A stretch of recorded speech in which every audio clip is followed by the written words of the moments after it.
whoever you are, wherever you are, hope you are blessed and doing safe. Ladies and gentlemen, greetings, family.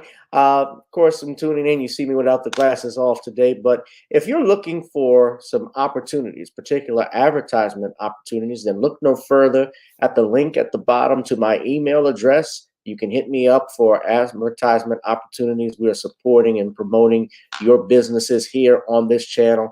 You can also, if you would like to donate and subscribe to our Patreon, a link is at the bottom as well. So you have multiple ways in which you can advertise with the platform by emailing me when we go on through our live stream. You also have access to premium content, those that want to see premium content that you will not find here on YouTube or Facebook or Twitter, as I am suspended probably by now. You guys can check out the Patreon at link at the bottom. But advertisement opportunities, definitely email me, gavin.grich1@gmail.com for rates. And for the Patreon, it is the same as the YouTube channel. It is channel gboot2786. All right, I'll holla. Peace. Check out my latest book, The Commonwealth of Pennsylvania versus William H. Cosby Jr., The Destruction of Due Process in America. For approximately 2 years now, I have gone on a painstaking quest to investigate the rise and fall of an American icon, Bill Cosby. In the mid-1980s, there was not a star that was higher than Cosby. Advertisements with Coca-Cola, Kodak, along with number one television show 5 straight years in a row. On Thursday nights, it was must-see TV on NBC. Cosby resurrected the genre of traditional family sitcom that was once thought dead by television critics. He did this as a black American with an all-black cast and showed mainstream network executives in white America that it was possible to be successful without showing the worst people. He also demonstrated the power that television had as it could make younger people dream to be the best that they could be. However, like many celebrity stars, unfortunately, they all come crashing down. Sometimes by their own fault, others not so much.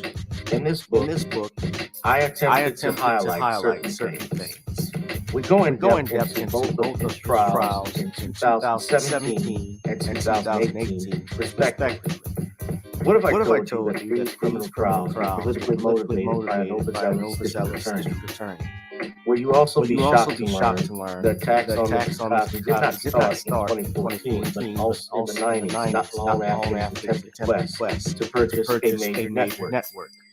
From where did all of these allegations of sexual misconduct come from? Were the accusers telling the truth? In the 2 years of research, with some help from others interested in learning the true facts about this case, we discussed both the legal reasons why his prosecution trial were illegal, unwarranted, and also possible personal motives as to why this may have occurred. Most importantly, we warn about the dangers of prejudice while trial by social media or mainstream media rather should never be the norm. All this and more in the Commonwealth, Pennsylvania versus William H. Cosby Jr., The Destruction of Due Process in America. Available on Amazon this fall in Kindle and paperback format.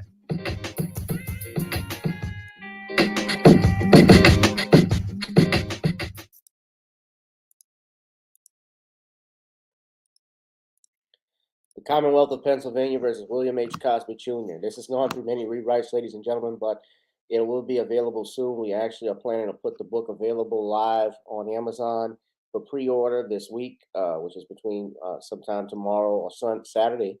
Actually, I said Friday, but finishing the final edit on it actually later tonight, and I am be proud to announce when it will go live on Amazon for pre-order, ladies and gentlemen. But in the meantime, go to the Facebook page if you have not and order the book and like the page, The Commonwealth of Pennsylvania versus William H. Cosby Jr., The Destruction of Due Process in the United States. That is the title of it, ladies and gentlemen. It will be available in Amazon, in Kindle, and paperback. I cannot wait, especially in today's age, ladies and gentlemen. And as you can see, we have a lot of people who have liked the page. We have people it has reached. So keep liking, keep sharing, and subscribing to it.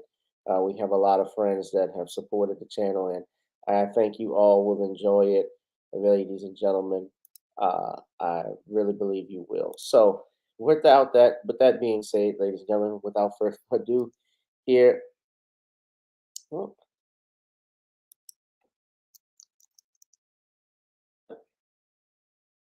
yeah, I gotta answer this page, even though I've been a member for a long time. But anyway, good evening, ladies and gentlemen. Come on and all. Yeah, subscribe to the Facebook page at Commonwealth Cosby. Well, let's go back. They said, why do I like Bill Cosby? His philanthropy and comedy. How about that?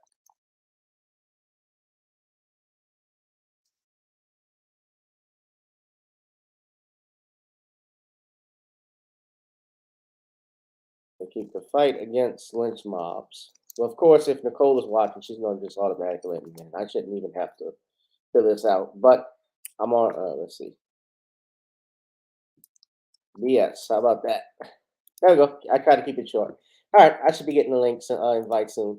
But, ladies and gentlemen, that's neither that I said. Hit that like, share, subscribe button. Subscribe to the at Commonwealth Cause, ladies and gentlemen. So whoever you are, wherever you are, I hope you're blessed and doing safe. The place to be is right here with me on Thursdays. It is Random Topic Thursdays on channel GBoo2786.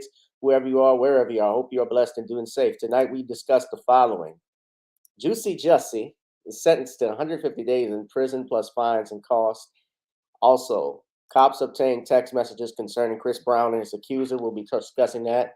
We'll again, also Biden possibly looking to roll back bans on Venezuela to loan the U.S. some oil and gas, puts embargoes on Russian oil, and Kamala Harris slammed for laughing at a press conference in Poland. All this and more, ladies and gentlemen. We are joined by, of course, the author extraordinaire, the man crisis himself. Well, he is not a man crisis, but he has Stop Simping in Cyberspace, which is available on Amazon.com. Ladies and gentlemen, our guest and our friend, Shawn James. Shawn, good evening. Thank you for joining us as always. Good evening, Gavin. How are you? I'm doing fine, my brother. So before we begin, ladies and gentlemen, of course, we want you all to do the following. We want you to buy Stop Simping in Cyberspace by Shawn James, which is on Amazon. And Shawn, I think you also have some other books you want to plug in. Go ahead right now. All right. The first book of the SJS Direct 22 catalog, ISIS Legacy, is now available on Amazon.com in paperback, and you can pre-order a copy on Kindle right now. It'll be released on March 17th in Kindle. And if you want to get your copy again, you can head over to Amazon.com and pick up a copy of ISIS Legacy today. All right, y'all go ahead and do that. In the meantime, ladies and gentlemen, of course, buy you some Creole seasoning, Nani's Creole blends. Try it on chicken, meat, or fish. Nani's goes great with every dish. Shawn has his, and he enjoys it on his turkey burgers and tofu or whatever else he eats. And I know some other people out there who enjoy Nani's Creole blends, especially if you trying to get your Lenten on, your spring on, your fish fry. You got to buy you some Nani's Creole blends. It's just great. It's excellent, ladies and gentlemen. Also, I need you to support our music, support Video Soul, which is on Apple and Amazon. And also, our theme song, as always, which I get a copyright strike for. Got to get on up. So before we get on into the topics, ladies and gentlemen, and get on down, let us get on up. Girl, come on. Gotta dance to the beat, because on the dance floor is where we'll meet. Show me what you got.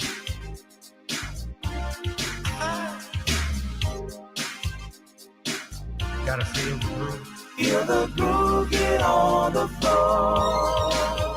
Get on up. Right now the party's wasted. There's nothing much to do. But once the groove gets started, tell me, what do you have to lose? Just look into my eyes, girl, as we glide across the room. And what to my surprise now, the beat takes hold of you. Now if you're feeling like I'm feeling, so come on baby, let's start dealing. Time to get this party started. Ain't no time for the broken hearted. When the rhythm takes hold of you, there's only one thing left to do. Cause the beat is really grooving. Time to get your body moving. And move your body. Cause when the beat is really grooving, it's time to feel your body moving. Gotta get on up and shake something. Feel the groove, get on the floor. Get on up. Tell the DJ play the whispers. Rock steady in the mood. Put on earth, wind, and fire. Tonight we're gonna groove. Show me how you do the four corners. Electric slide or two. Hit the bus stop or do the bunny hop, baby. It's really up to you.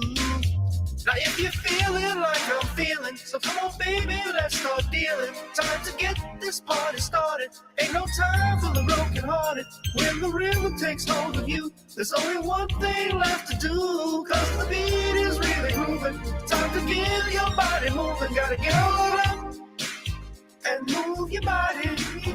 Cause when the beat is really grooving, it's time to feel your body moving. Gotta get on up and shake something. Feel the groove, get on the floor. Get on up.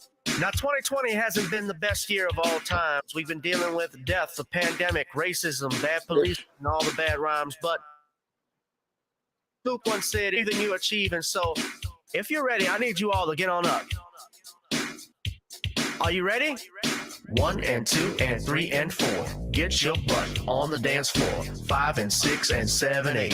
This jam we appreciate. We're gonna slide and step on the beat. On the dance floor is where we'll be. Feel the groove, get on the floor. Get on up and move your body.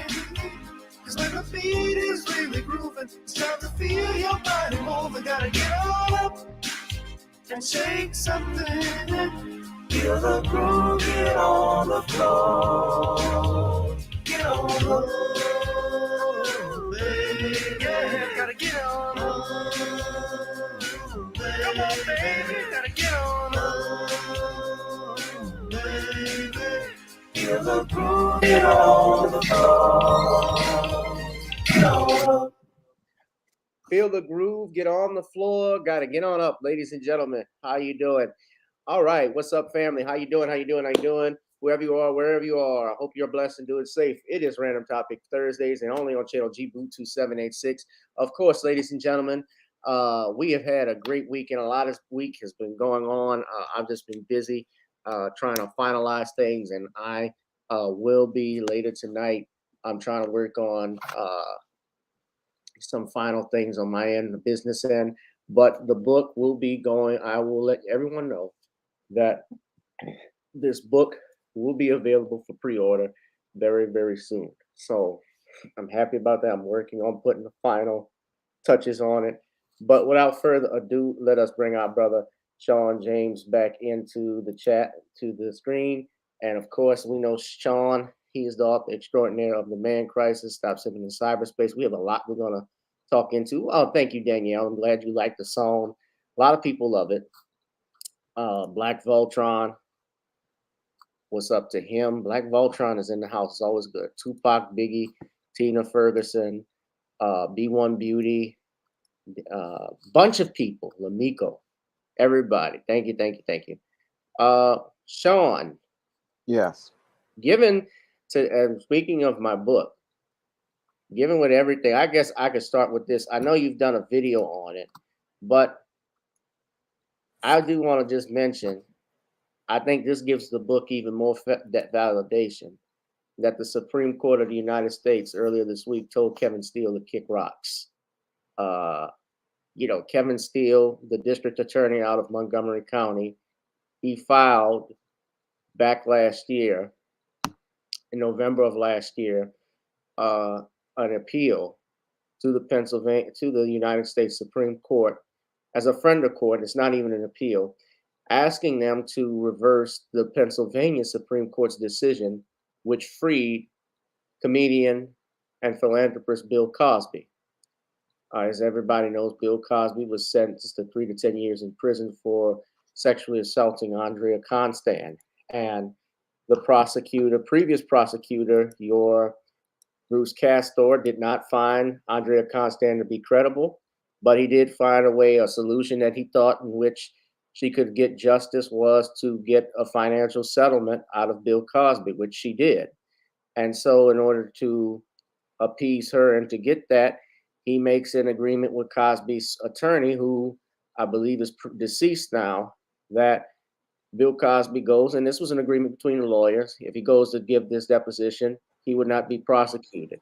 And Cosby relied on the word of this prosecutor and his attorney to his detriment. And 10 years later, another prosecutor who wants to run on, put me in office and I'm gonna lock Bill Cosby up, he decides it wasn't valid.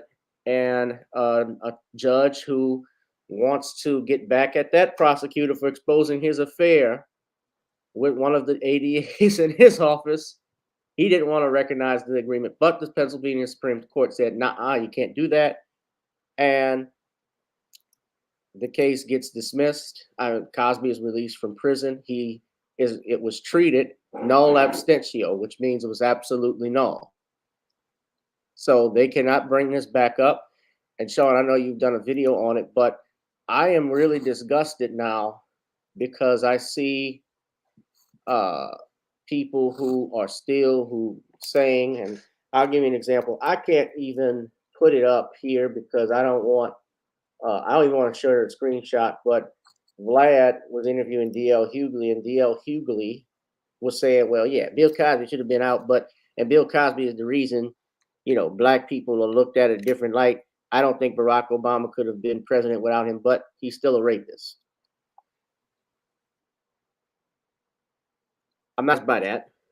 He would say some shit like that, but he also goes on to say in the video how black men should not engage in documentaries. Long story short, Shawn, I want you to tackle this thing with the Supreme Court, and also why you think so many black entertainers too. What is this thing about Cosby? Cosby has not been proven of having raped anyone. He never went to court for rape. Correct? Correct. So you can have your opinions about him. If you think Bill Cosby is an asshole, you didn't like how he criticized you, or you didn't like the fact that he hated Def Comedy Jam or whatever thing from 1992, whatever grudge you hold. But what is it with these comedians who are that upset with Bill Cosby over that? What is that? And your thoughts about Kevin Steele and the Supreme Court? Well, I'm going to start with Kevin Steele. And with your Kevin Steele, this was a desperate Hail Mary in an effort to try to preserve his career and his tarnished legacy. Now, your Kevin Steele knew that it would be a 99.1 to 99.9% long shot that this case would be picked up by the Supreme Court, because the Supreme Court usually does not pick up appeals based on a prosecutor's arguments to reinstate a conviction. That's usually something a defense attorney does, but when a prosecutor does it, that's going to make a couple of Supreme Court clerks cock an eyebrow, because that really shows that this prosecutor is extremely desperate and this prosecutor has some sort of ulterior motive. Usually, it's the state's job to prove their case, and it's their job to do this in the initial state trial. So them going to appeal a case, this is highly questionable, but it shows how your Kevin Steele is not playing with a full deck, and its elevator doesn't go all the way to the top floor, because only an obsessed prosecutor is going to go and petition the U.S. Supreme Court to reinstate a case. It's just like a teacher who sees a kid who graduates and he wants to leave that child back a grade. It's just completely insane when you think about it. But when you are desperate to try to get a legacy on someone like a Bill Cosby, that's what someone like Kevin Steele does. they are extremely desperate, and his desperation led to him going out here trying to make this appeal, which would have gotten nowhere with a Supreme Court clerk. Supreme Court clerk would have looked at this and said, you know, a prosecutor coming in here, this makes absolutely no logical sense. And they're going to practically toss this whole case because the whole thing is Supreme Court is about interpretation of law. And it's when they interpret the law, they can see the numerous judicial errors made by your Kevin Steele and say that this interpretation of the law that Kevin Steele would have done would have practically voided our U.S. Constitution, because what he was asking him to do was reinstate a conviction got on an affidavit that would have violated Mr. Cosby's Fifth Amendment rights. And if he went out here and they had reinstated that, that would have made it where every case as related to Fifth Amendment cases, all of those cases would be put in jeopardy. And a lot of prisoners who were convicted on these kind of trials, where people gave these affidavits and they gave state's evidence, those cases would have all been thrown out because that would have been the interpretation of law. So your Kevin Steele is asking the court to do something that's absolutely insane and runs counter to our Constitution. And that's why the Supreme Court threw this case out. And now Mr. Cosby no longer has to deal with this case as related to the courts anymore, because the courts follow the law and they have in some ways reinstated due process, something that we needed after this whole Me Too situation put us on the road to trust and believe. Now, when it comes to these celebrities, a lot of these celebrities, they're still trying to get themselves up on Cosby's back. And what they want to do is go out here and bootlick, buck dance, and bojangle, hoping that these people in Hollywood who are pushing this anti-Cosby agenda will throw them some crumbs in the form of a bit role on a TV show or some other project. So all of these bootlicks like your D.L. Hewley and many others, they're looking to gain brownie points from white Hollywood by throwing Bill Cosby under the bus. So what they're trying to do is continuing this ongoing campaign to demonize Bill Cosby, because somebody in Hollywood has a serious axe to grind against Bill Cosby. And what they want to do is get these bootlicks out here to think that they're going to be able to advance their careers. But what's happening is we're seeing a lot of these bootlicks falling into the cracks, like your W. Kamala Dumbbell, who thought he was going to get himself over with this docu-ganda that he made. We need to talk about Bill Cosby, that nobody's talking about and nobody cares about. And then we've got people like your PJ Maston, who is now trying to come out and say Bill Cosby violated her in a hotel. And I got to interrupt. Go ahead, Shawn. I'm sorry. Finish it up, but I want to jump on her. Yeah, but she's coming out with this story just on the same day that Mr. Cosby came out and was cleared by the Supreme Court. She's trying to throw dirt on Mr. Cosby in an effort to continue this campaign. And when I listened to that whole story she was telling, it was just absolutely ridiculous, because a person who was bleeding as much as she alleges, they would have either passed out from losing so much blood, and there would have been a lot of evidence there for the hotel staff to know something had gone on. But she's going to allege that all of this happened after the Supreme Court passes its judgment. And this is, again, continuing this campaign to try to demonize Bill Cosby's name and his legacy. And they continue on showing us that somebody here has a serious case of mental illness, because only insane people are going to keep pushing narratives that have already been refuted and have no basis in fact. So I look at this whole situation with Bill Cosby, and again, these people are losing credibility because people are seeing how crazy these people are. Your Kevin Steele practically discrediting himself and destroying his own career, because going to the U.S. Supreme Court as a prosecutor to appeal a case, that's something that in legal circles would be seen as something that shows that this person is not really all there.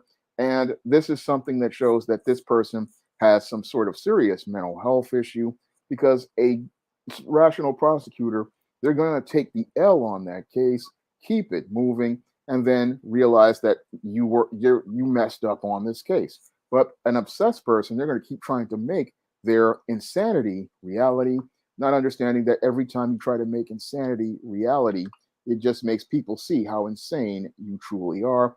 And there's a lot of insane people being supported by these black bootleg celebrities who think they're going to get some brownie points on Mr. Cosby, and all they're getting is absolutely nothing because people see the truth about this story and they're seeing how sick and depraved and desperate these people are. Yeah, right, and my whole thing always has been, and even as I look and you see this, I want you to look at these articles now. I showed you all on Tuesday what the Associated Press had to say, and of course, the Associated Press, that is that's probably better than most mainstream media, but even they have these people who write articles like that author you saw, basically off of emotion, not facts, and saying and distorting lots of truths. They distort the half a truth. Well, a half a truth is still half a lie. Now, I want you to look at this. Yeah, in your SCOTUS declines to review Bill Cosby's overturned conviction. Did they have a choice? And this is written by a lawyer named Laura Team, who says that the United States Supreme Court recently declined to review a divided Pennsylvania Supreme Court decision to overturn Bill Cosby's 2018 sexual assault conviction. It was not divided, not by a long shot. It was majority opinion, nearly unanimous. If you remember, right, Shawn? Yeah. Because if you look at the interpretation of law, that whole case runs counter to everything in our Constitution. It was nearly unanimous. Now, she went into the legal aspect of it. If you read the Supreme Court's full opinion, now you could just look at the Supreme Court's full opinion here, and they have it on the Bill Cosby is Innocent website, and you just read that, ladies and gentlemen. They told you that the prosecutor did a bait and switch on this whole thing. He should not have done that. It was a baited switch. There are lawyers who have said from the beginning, judges like Judge Joe Brown, that this case should never have gone in the first place. I have said this from the beginning. Why? Because I spent half of my life, most of my life now, my adult life, as a lawyer, as someone who has defended cases, spent time in criminal court.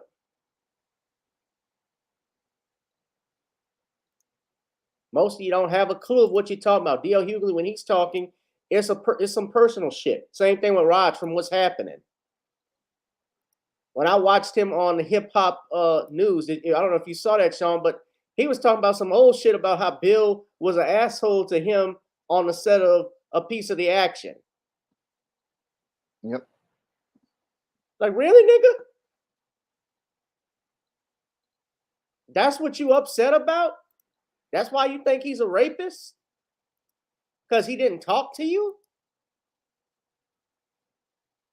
You taking a personal issue with something the man did. You're being emotional about something, not just him, D.L. Hughley. I saw Earthquake on Vlad talking about how he didn't like Def Comedy Jam. So what? Get the fuck over yourself. Am I wrong? Am I wrong? No, you're not. What? Because you don't like, okay, he didn't like comedy. He didn't like your comedy. He didn't say anything to you. You know how many celebrities are assholes?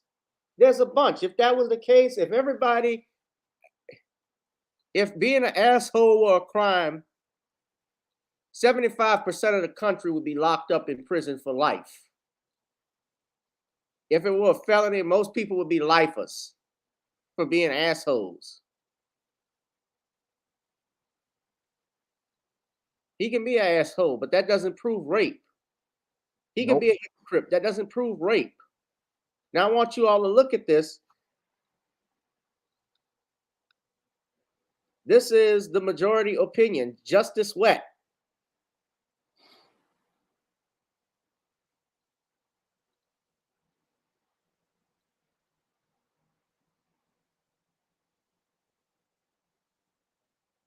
Even with after the assault,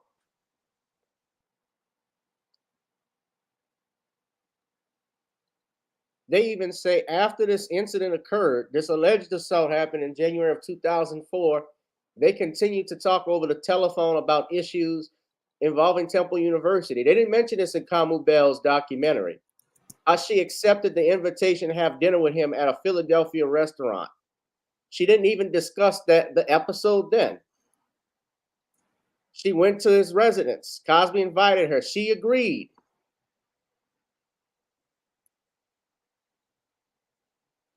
She did not report to the authorities what Cosby had done to her. She even admits, hold on, and this is not in the documentary, about his upcoming show in Toronto that he had scheduled.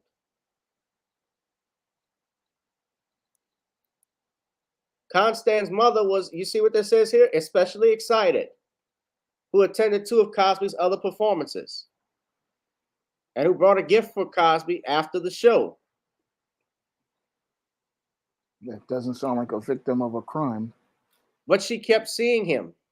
And I want you to look at this here. Now I'm skipping down. Justice Todd, Justice Donahue, Justice Mundy,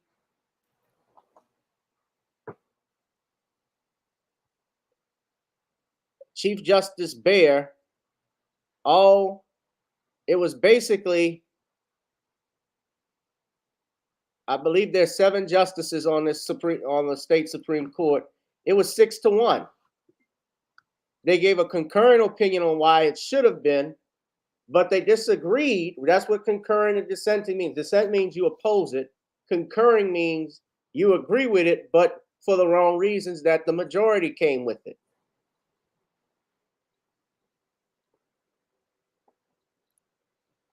So people need to get it right.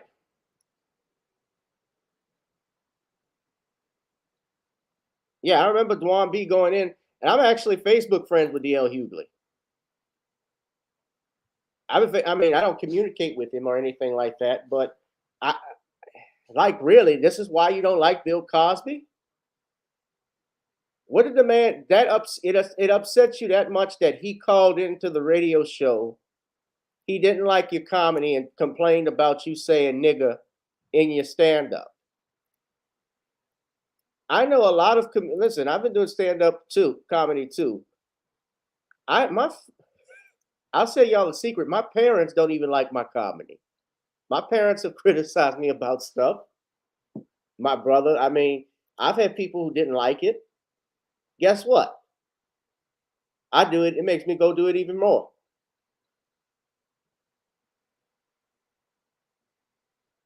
I'm not going to call my father because my father didn't like my stand-up or my mom doesn't like it. I'm not going to say that I believe my parents did some shady shit in their life. I wouldn't do that. Would you? Just because they didn't like something I like? And no, but you're not going to please everybody.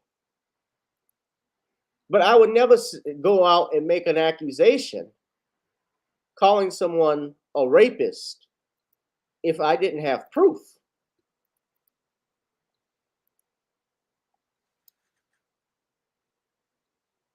You have something to add, Shawn? Well, the whole thing with these bootlick celebrities is that they're looking to get brownie points. They want to talk about how bad Mr. Cosby was, but the whole thing was this: in the entertainment business, you have to suck up a lot of things. I mean, if you run into a celebrity, you have a bad encounter, you just move on from it. But these people, what they are opportunists who are hoping to climb the ladder at the expense of Mr. Cosby, passively while aggressively seeking revenge against Mr. Cosby. And it shows how these people's grudges show us that they're not really as genuine as they say.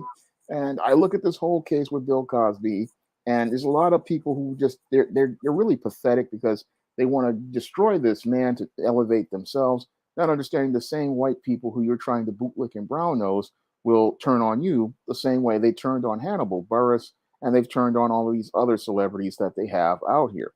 So I look at all these celebrities and these bootlicking, brown nosing. It's just disgusts me because if it wasn't for Mr. Cosby, none of these people would be working. they'd all be working at a supermarket bagging groceries, and they wouldn't be here if it wasn't for Mr. Cosby kicking down the doors for them to have the Hollywood that they have right now. Mhm. And speaking of which, and we're talking about false accusations and people getting sent up. I want to know what your thoughts are about what happened with Chris Brown. So I know you probably have not, you've heard of it, you probably haven't followed it, but I did a story on Tuesday about how it came out and it went across my Facebook timeline. How Chris Rock, I say Chris Rock, good Lord, I screwed that up. Chris Brown's accuser sent some text messages months after her alleged assault. Now, she has filed a lawsuit basically stating that Chris Brown raped her and drugged her on a yacht. I believe that was owned by Diddy. Remember that? Yeah. And her name is, of course, because they don't have to identify sexual assault victims by law, they can remain anonymous. She's suing for $20 million. She's filed a lawsuit as Jane Doe. Now, there's a lot of issues even what I have with these sexual assault and people trying to hide behind anonymity, being anonymous and so forth, anonymity. And I while I'm understanding of why it's there, there's also something in the law, the Constitution, called the Confrontation Clause.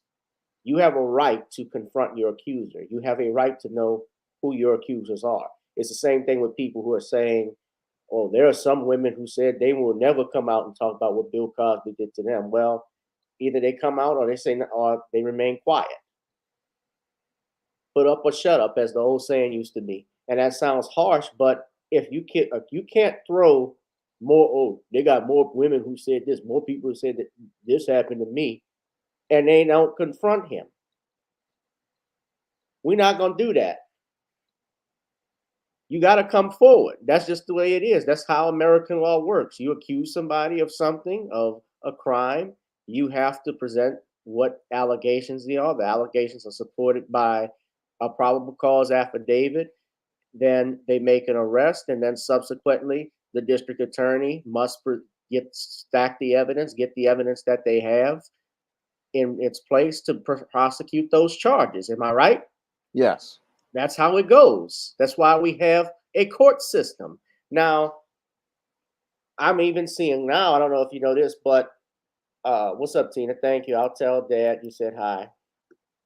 It's coming out now that Deshaun Watson, some of his accusers, are going to the grand jury. Of course, they filed a lawsuit prior to, I don't know if all of them are talking. I think all of them who are associated with the lawsuit are talking to the grand jury. But remember, they filed the lawsuit before there were criminal charges even brought. He has not been charged. Deshaun Watson's never been charged yet, as of now. But supposedly a grand jury is convening on it. So it depends on whether the grand jury comes back with an indictment. And of course, even with an indictment, that does not mean guilt. That just means they found evidence that that a case could be pushed forward to go to trial, to go before a court of law. That's what a grand jury does. I agree with you. Anyone who lies about or makes false accusations, they should be put in jail. Now with Chris, this is the article that I had here. Shawn, I want you to look at this. She's suing for $20 million, and these are some text messages. I don't know if it can be, it will, of course, have to go to court to be authenticated, but I believe Chris Brown released these text messages, and Radar Online posted these, and she's saying this, well, you're giving me mixed signals. You're like reading my messages and stuff and haven't blocked me yet, so I'm guessing you don't hate me, she said. I just want to see you again. I mean, you just answered the phone and then you just hung up. Just let me know. Like, if you want me to leave you alone, I definitely will. But I really just want to blank with you again. You figure out what the blank is. It's a 22-second recording that she sent to Brown. It was a voice message. Now, in her suit, she said she was partying with Chris Brown in Miami. and he made her some drinks. So it's not just Chris Brown, it's not just Bill Cosby, it's Chris Brown. You make some drinks and they become disoriented, physically unstable, and started to fall in and out of sleep after consuming the second cup. The suit claims that Brown led Doe into a room where he blocked her from leaving. The woman claims the singer proceeded to rape her, even ejaculating inside her. The following day, she said Brown demanded she take Plan B. Brown is set to take legal action against Doe and is cooperating with the cops. The day after the alleged incident, Doe texted Brown, "I want to blank you tonight at midnight, LOL." Doe was in contact with Brown, according to the radar online, for months after the alleged rape, based off the text messages. She continued to text Brown for weeks, but he never responded. "Make some time for me tonight," Doe texted a couple of days later. "And I have a question. Do you just be wanting to blank me, or can we hang out like on some child shit during the day? I know you be busy, and if it's cool, if you just I just wanna know my role."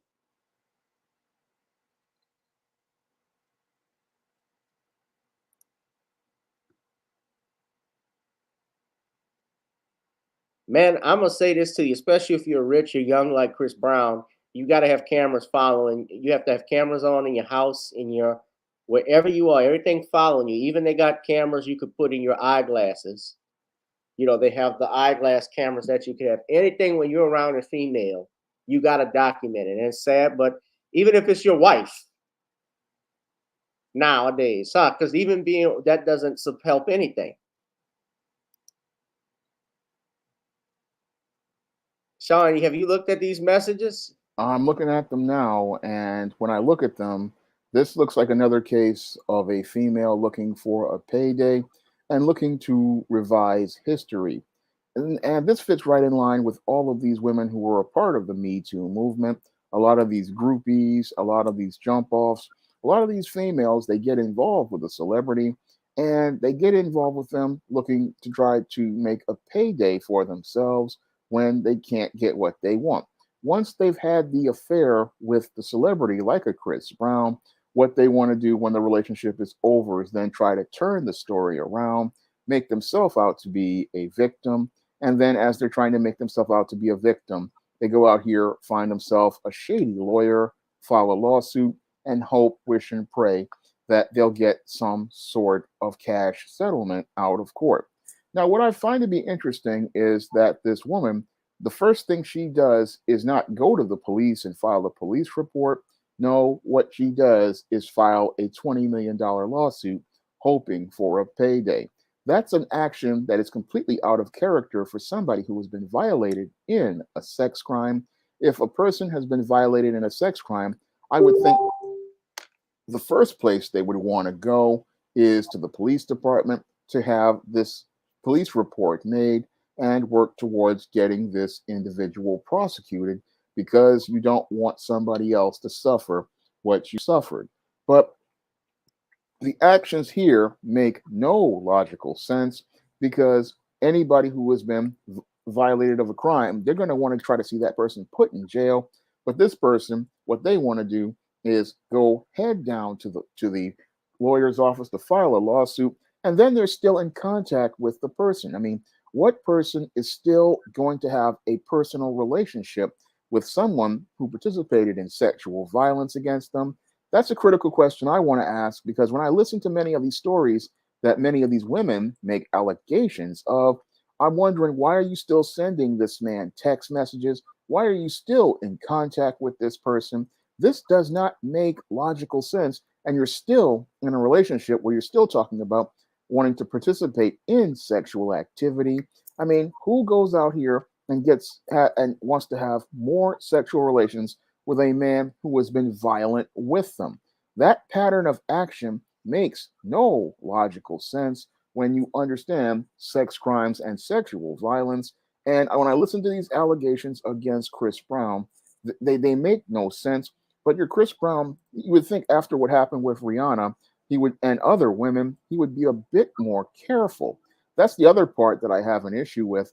Your Chris Brown is not taking precautionary steps in dealing with these kinds of women by having cameras, by having his security team, having somebody there. He's still making the same mistakes over and over again, getting himself into these situations and then not understanding why the things are happening. It's sort of like he doesn't understand the concept of cause and effect, because all it has to happen once to some guys out here, and they'll be like, look, I'm not going anywhere with any females without my security team or my managers or somebody with me. And the only way that these females are going to talk to me is in a public place when I've got my staff with me, and they're not going to get close to me. But it seems like there's something You wrong gotta here have with the. cameras on you, bro. It's even more than just witnesses. You gotta have cameras. Yeah, you got to have cameras and witnesses. You need everything. Yeah. But I look at this whole thing. It proves that even a text message can't protect you.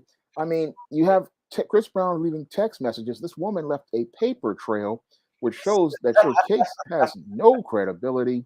But she's out here looking to get this payday. And what many men have to do is go out here and just cut these women off, let them go get their payday from the state, and leave them right where they find them. I mean, the only thing a smart celebrity does is like they're going to cut these people off, have their security and have female security push them aside. And you really need to protect yourself out here. When I look at what happened with Chris Brown, it's like this is like the fourth or fifth time he's run into a scandal. And I have to wonder, is he really thinking critically about these women he's getting involved with? Because you can't keep getting yourself jammed up and not try to do something to mitigate these kind of situations. Yeah. I mean, look, you gotta have, like I said earlier, you gotta have a backup plan. Chris Brown should know better. Yeah, I mean, Chris Brown is only 3 years younger than me.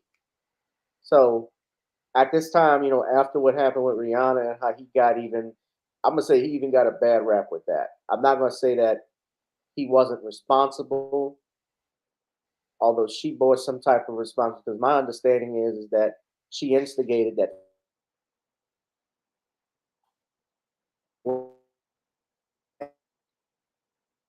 domestic violence.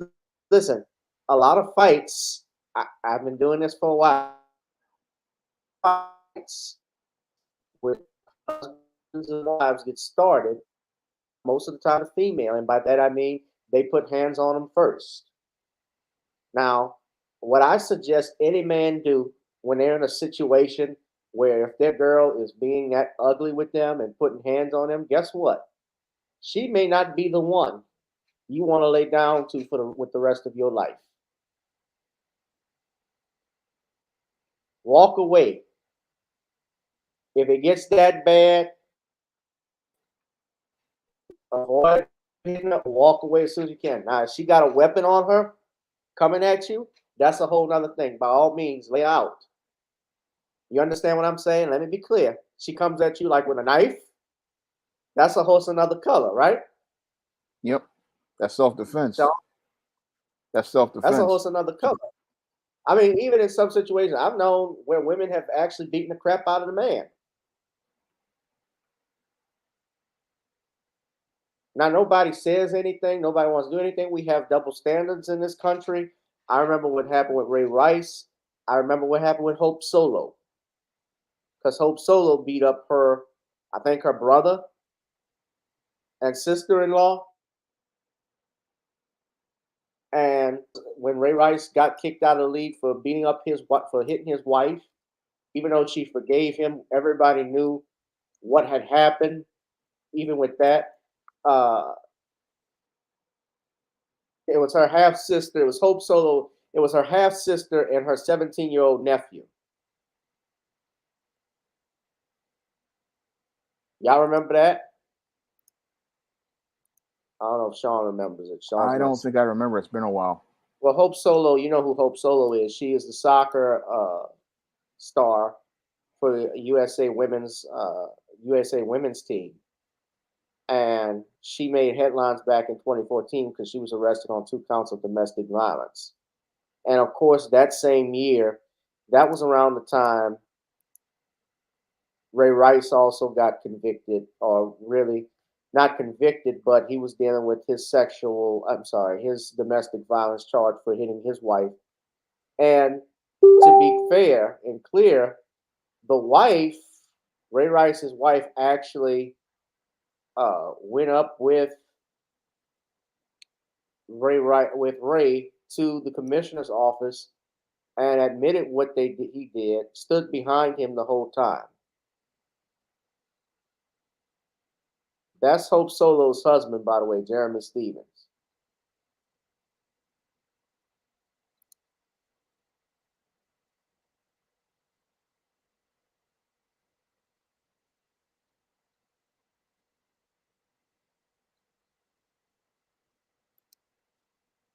But Ray Rice got kicked. She got arrested for domestic violence charges, and Ray Rice, of course, he's been kicked out of the league. But to tie it into Chris Brown, Chris has never been, he never came back actually from that. His career, although he had, well, I shouldn't say he never came back because he did, but Chris Brown even got, his career was really never the same after that. No. Because they still bring it up. And everybody on these talk shows, remember when Eve was even talking bad about Chris Brown because he had some rape charges? Remember after he got that deal from RCA? Yeah. He had a rape charge in France that went nowhere. And you had women like Eve attacking Chris Brown. And she got called out and had to apologize for the way she attacked Chris because we were on code. We're the only group of people that are not on code with stuff. We never on code with shit. And we asking the white man, we asking the government to look out for us, to help us. We asking for tangibles, but we're not even tangible with each other. I'll let you have the last word. Well, the whole situation with Chris Brown, it's a sad one, but it's one that shows that, we've got to get on code, and we have to educate these young brothers to get on code out here as related to these kind of situations. I mean, your Chris Brown didn't really get good guidance, and that's why he keeps winding up in these situations. And he really needs some man to sit down and talk to him to get him to understand that you got to watch yourself out here in these streets, and you got to watch how you move in these streets because there are a lot of predators out here looking for a payday.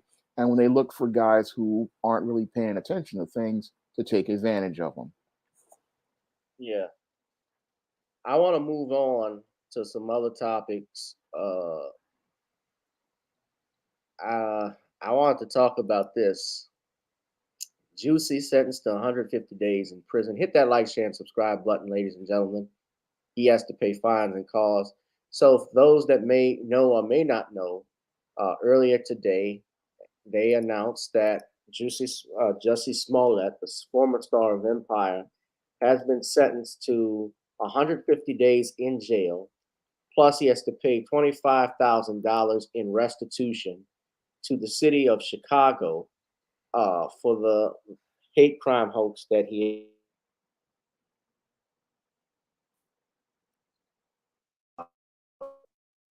Of course, his grandmother had been in attendance. They actually are filing an appeal to this. Smollett actually faced up to 15 years in prison had he been convicted, but he has to pay. Let me rephrase that. So he has to do $120,000 in restitution and a $25,000 fine. This includes 150 days in jail.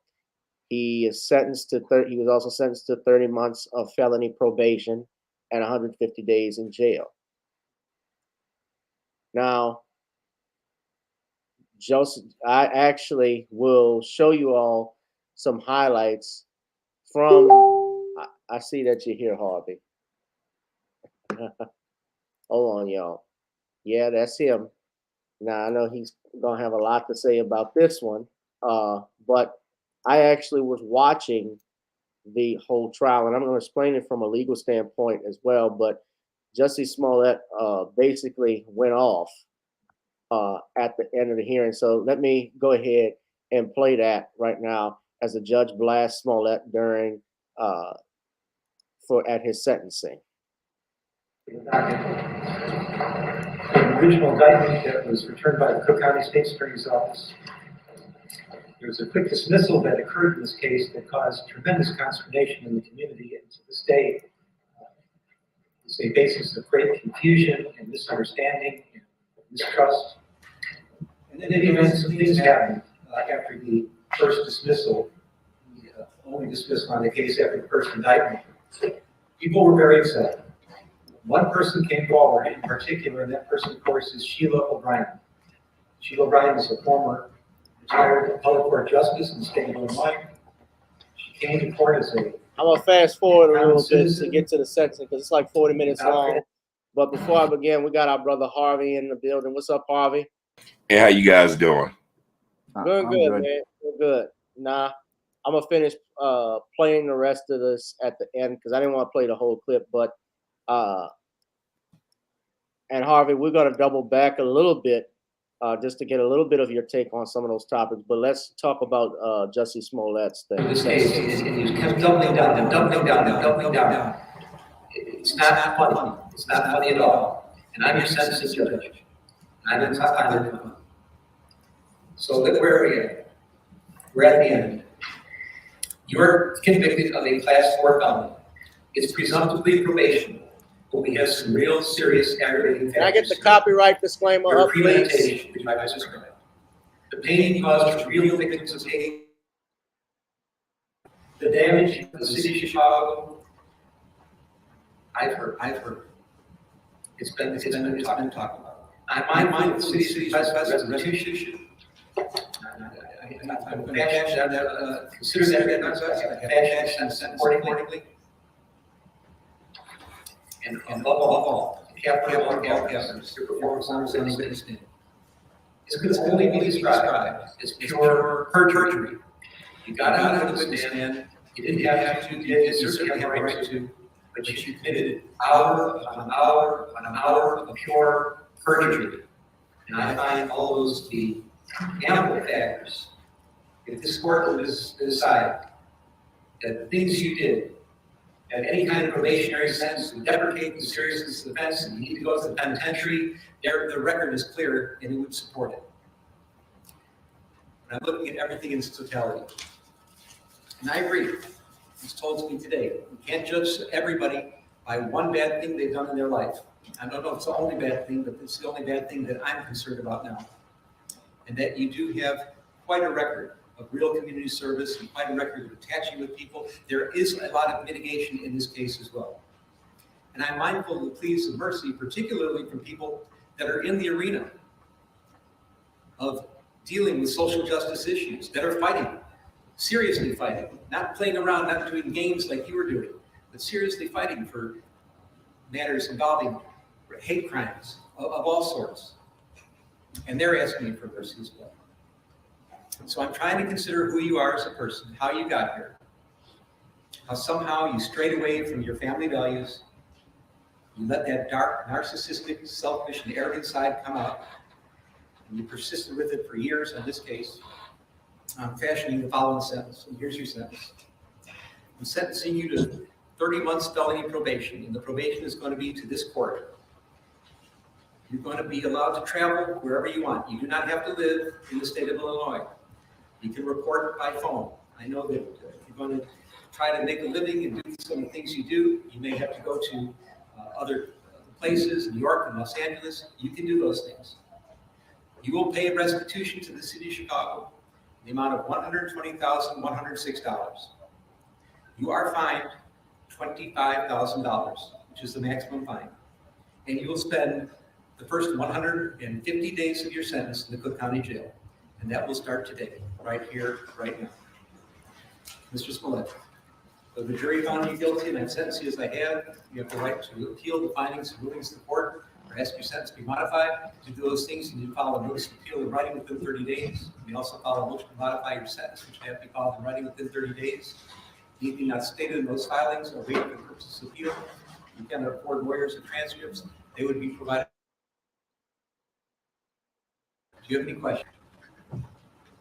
No, I would just like to say to Your Honor that I'm not suicidal. That's what I would like to say. Okay. I am not suicidal. Okay. I am not suicidal. I am innocent, and I am not suicidal. If I did this, then it means that I stuck my fist in the fears of Black Americans in this country for over 400 years and the fears of the LGBTQ community. Your Honor, I respect you and I respect the jury, but I did not do this. And I am not suicidal. And if anything happens to me when I go in there, I did not do it to myself. And you must all know that. I respect you, Your Honor. I respect your decision. Jail time.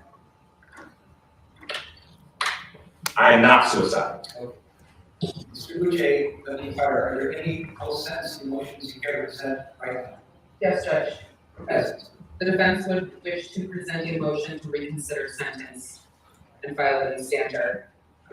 Just kindly follow. Thank you, Judge. And let me say, I obviously consider the sentence of great length. And it's kindly filed, so it's preserved for purposes of appeal. Motion to reconsider sentences respectfully denied.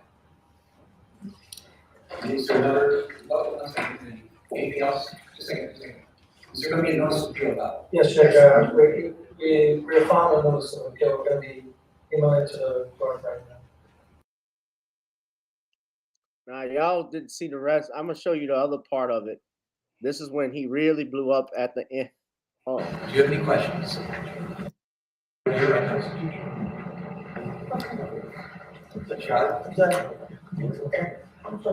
know you said this that Richard Smollett been moved. I'll talk to you about it. Okay. All right. Any other matters to come before the court today?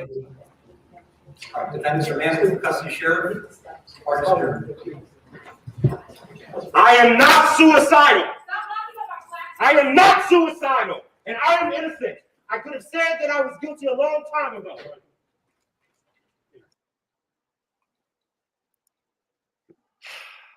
okay.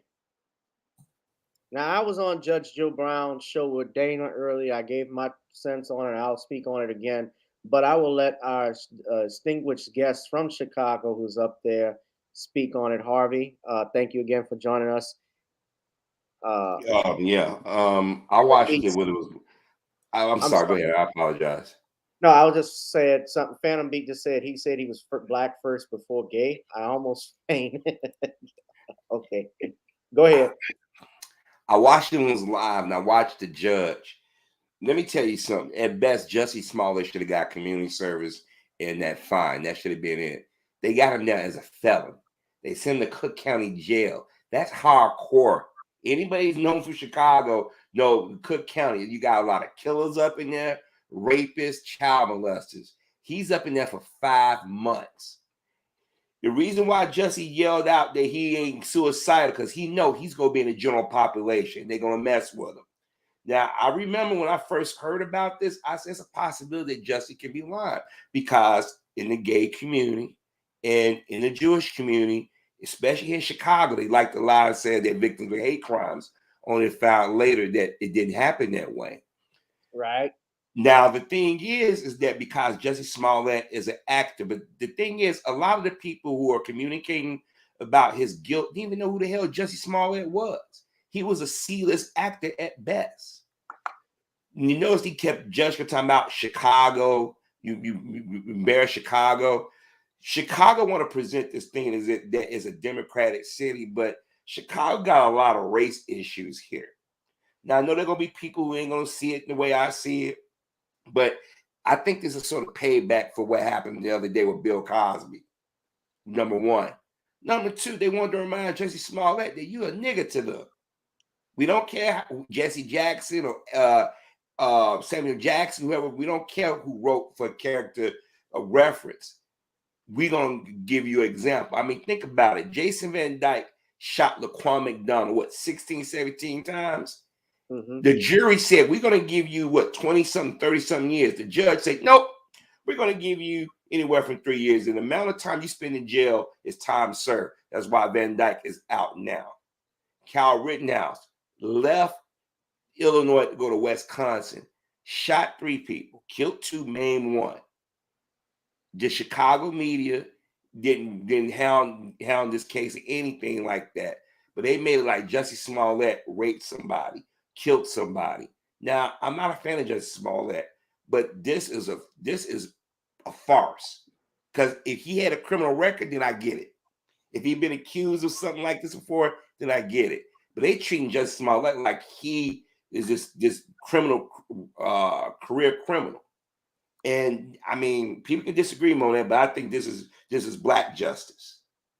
Okay.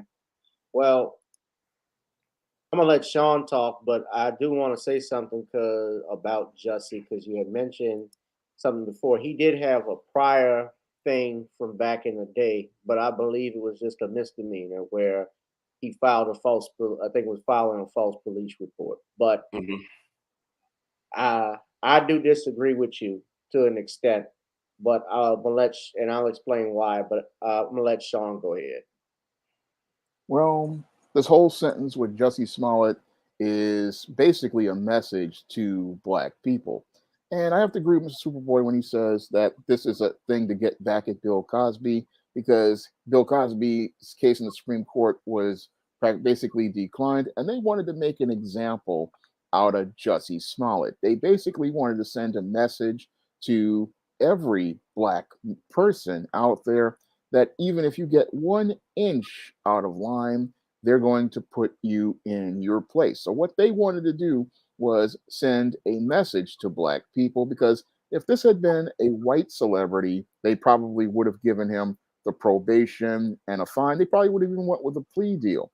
But they wanted to make an example of musty, dusty Jussie Smollett, and they wanted to send the harshest message with this case, because again, putting this guy in general population is basically setting him up for a death sentence, because you're in there with hardcore criminals, and they're not going to be nice to a guy like a Jussie Smollett up in there. So this is a message that they're sending. And sadly, the whole problem with Jussie Smollett is he doesn't really understand the situation he set himself up into when he pulled that marketing stunt in 2020. He didn't understand that, yeah, you can pull these little entertainment stunts to get attention, but the whole thing is when you enter into these type of stunts where you're involving law enforcement, you put yourself in a bad situation where you can jam yourself up. Now, the people who helped him orchestrate this thing, they were looking to get Jussie some money on Empire, but the whole situation wound up blowing up in his face. And he didn't understand the danger he was putting himself in and other people in when he started talking about MAGA and Trump supporters. I mean, he was really creating a powder keg with this stunt, and he didn't understand how dangerous this could have been for a lot of people out here who would have been enraged by the whole racial implications he was putting in. So he didn't understand what was going on here. He just thought, oh, I'm going to go out here and make this stunt, get some attention for myself, get some sympathy, and then hopefully get more exposure on the show. But then it all blew up, and then he wound up getting himself in this situation where he wound up in this criminal justice system. And sadly, the white supremacists in the criminal justice system just used him as a proxy for black people. Now, he thought his alphabet status was going to protect him, but his alphabet status didn't protect him, because they said, hey, here's another black guy. We can't get Cosby. We can't get Barack Obama. We can't get these other guys. So we're going to go and use your Jussie Smollett to be the example. And your Jussie Smollett, again, he doesn't really know what type of situation he's got himself into. And I'm hoping he can get out of the situation in one piece, because, again, General is no joke. And General is really the roughest place for any guy to wind up in. Well, let me say this, gentlemen, because I'm a lawyer, so I'm familiar with procedures, what the judge was saying about mitigating circumstances and so forth. When they give you or sentence you to make time for your condition, of course, the fact that he got 150 days doesn't mean, well, let me say this, that does not mean necessarily he's going to actually do 150 days. A judge, if he does any type of conditions that are part of his sentencing, the judge could actually give him what's called credit for time served if he had to, for instance, pay his fines and restitution. And I would say he's probably able to pay that already. And he would have that, they would consider that as part of his sentencing, and a judge could release him subsequent immediately if he decides to, maybe in a couple of weeks or something like that. I myself, and when I was on the show, have been a victim of a hate crime. And it is something that you shall not and could not play with. And it does make it harder for us when we have people that try to generate a hoax yet again, just because he wanted to get more money out of the TV show. Now, do I think in a situation like that where you're perpetrating a hoax, should you be doing hard time necessarily? No, I think that, yeah, there's a possibility he could have just given him a fine, maybe give him credit for time served, do a bunch of some community service, longer community service hours and probation. That could have been done. Suspended his jail time, but this also could have been worse too, because remember, he was facing 3 years for each count, so he could have gotten 15 years possibly. I didn't see that, and some of the legal experts didn't see that going beyond, going to that limit. And if it had, I really would have been calling for his immediate release and thinking the judge went way too hard if he did something like that. The judge was giving, even before that, because I watched the sentencing, the judge was even giving Jussie an opportunity afterwards if he wanted to say anything. And I think the judge was doing that because he wanted to make sure if he tried to appeal it, that he was laying out his reasons for the sentencing and giving him an opportunity to say, don't make me do this. Now, I'm saying that only because just my experience and just talking to fellow attorneys and listening to the judge who was talking about, Judge Jill Brown, who was talking about, of course, he's been hard on this thing with Jussie. But I don't think Jussie, I do think, and I agree with you, Harvey, on this. The reason why Jussie was saying that was because if something happened to him in general pop, when he says, I'm not suicidal, if he dies or got hurt badly, then he wanted everybody to know I didn't do it by myself. Someone killed me or someone hurt me. I don't know necessarily if it's, now with regards to Bill Cosby, and we're going to go back to that in a little bit, Harvey, because I want your take on the Supreme Court thing. I don't know if you gentlemen know this, but they passed the Emmett Till lynching bill in Congress on yesterday. Mm-hmm. Now, if you don't know what's in that text, let me just say this. Now, they put names like Emmett Till, Emmett Till's name on it, but that bill in and of itself, if you read the text of it, it has been altered and changed multiple times. Mm-hmm. And tying it into Jussie Smollett, remember when this happened, Kamala Harris was calling for that bill to be passed in the Senate. And really, it's a LGBT bill. Mm-hmm. It's a front. So I find it, that's what I think the timing of all of this is about. But, could they be upset about not getting Bill Cosby? I don't necessarily know about that. It's possible. White supremacists don't like holding L's. We know that. I just don't know enough. But I think it's hella coincidence with this bill being passed in the House, like it has, that we're seeing today, that has something to do with it. And look, I live in Louisiana.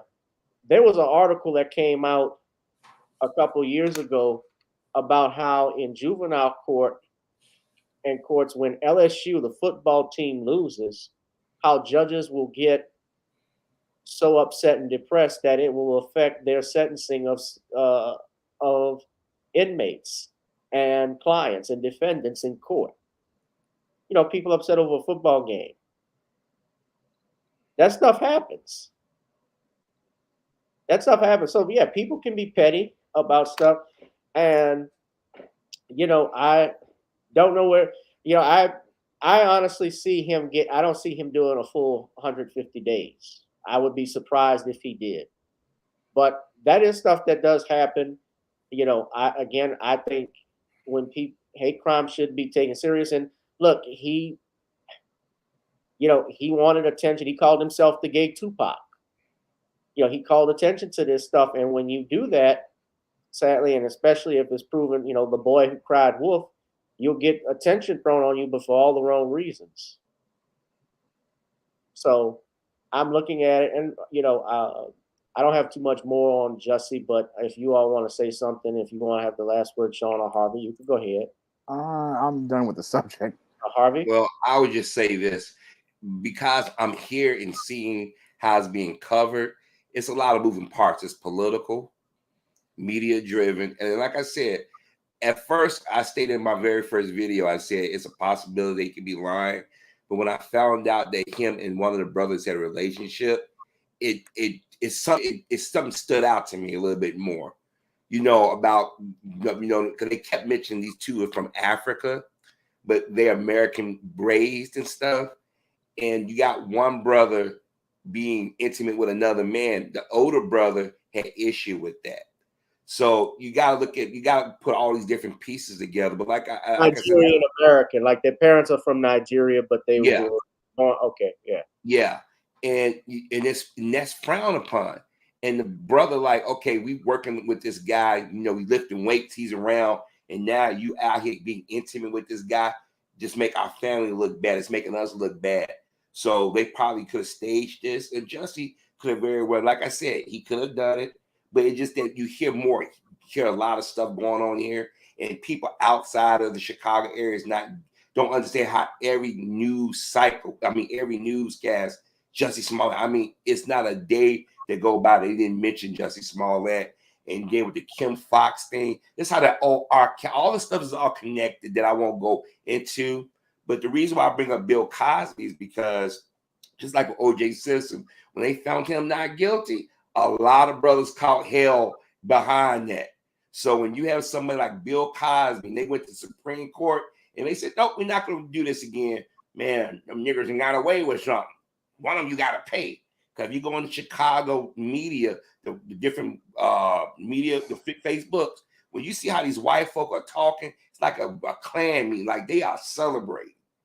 And my thing is that if we're going to have this type of reaction, Jussie Smollett, there's a lot of people who get caught lying about crimes and hate crimes in Chicago need to be doing time, because you're the lawyer, you know more than I do. But from all the legal experts, they said he had no record like that.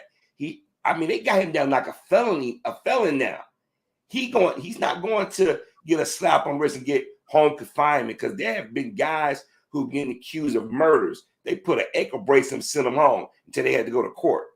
Mm-hmm. He immediately, they really took, that's why I got issue with this. But listen to the judge, it was personal. And it was basically checking his ass saying, look, you arrogant. He had to say all that. He just going to say, you didn't seem remorseful. Be like, your arrogance. So it came across very personal to me. Yeah, well, at sentencing, judges can do that. I know. Judges have something called judicial immunity, where it's like prosecutors, where at sentencing, they're free. Basically, they're like kings of their courtroom. They're free and say to do what they want. Of course, if they said something, and this has actually happened. I had a friend of mine who, it wasn't at sentencing, but he was in juvenile court, and this judge who was ad hoc, he said this out loud in front of the courtroom. He told this kid, "You look like somebody." Quote, "You look like somebody that would have been lynched in a tree several years ago." Said this in open court. Serving. And my friend Niles Hamer, who's a great lawyer, he immediately objected to what he said. Now, when it came back to courtroom, when it went back to the original judge who was there, the judge issued an apology to the young man for saying this, and I believe they dropped the charges against him just off of that. But that is stuff that happens. Now, I want to show you all something, because if this article, this is what I was talking about here. This is coming from, this is it here. This isn't the exact article, but this is what I'm talking. Judges give harsher penalties when their favorite football team loses unexpectedly. We all get cranky for silly reasons sometimes, but this is a life-changing sentence we're talking about. A rather unusual study found that juvenile court judges in Louisiana dole out harsher sentences following an unexpected loss by the Louisiana State University football team, especially to black defendants. We all get cranky for silly reasons at some times, at least, but whether it's because the bus is crowded, you didn't get breakfast, or your favorite football team loses, that crankiness can affect us more than we'd like to admit, and they may even affect our work. However, this shouldn't really be the case, particularly if you're a court judge. So some economists from LSU, Oscar Aaron and Nazi Khan, found a clear pattern that affects these judges' decisions. Unexpected losses increase sentence lengths assigned by judges during the week following the game, the researchers report.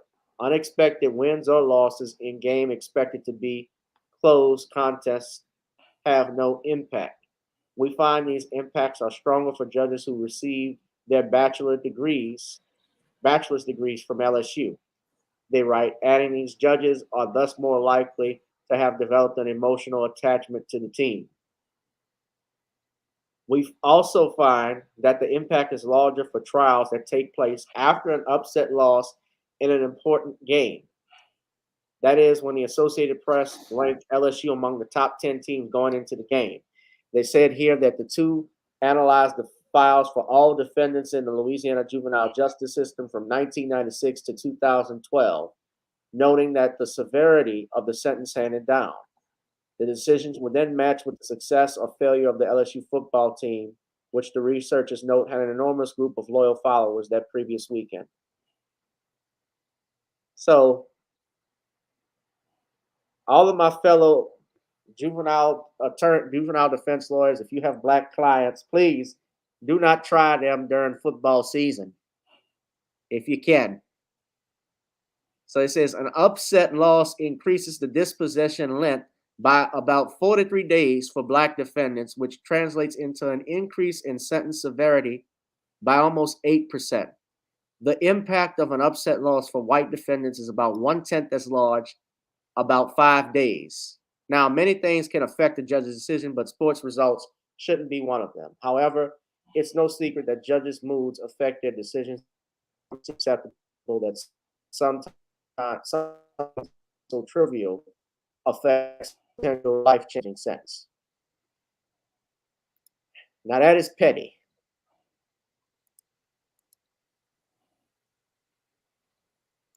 Yes, that did happen.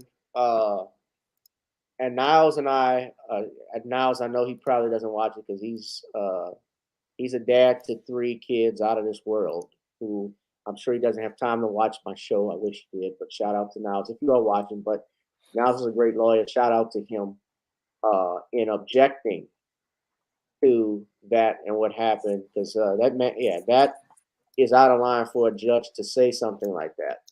And he was never, it's safe to say that that judge was never invited back, and rightfully so, to sit on a bench.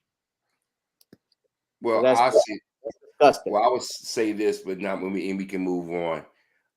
From this day forward, I would like people to have the same reaction when we hear people lying about crimes, like that woman that lied about being kidnapped, and it took 5 years to figure out that she was lying. That what's her name? What was her name? Pepino. The other one in California, the one that said she was kidnapped by 2 Hispanic ladies. It kind of found out that she was staying with a boyfriend. You heard about that one, right? Yeah, I heard about that one.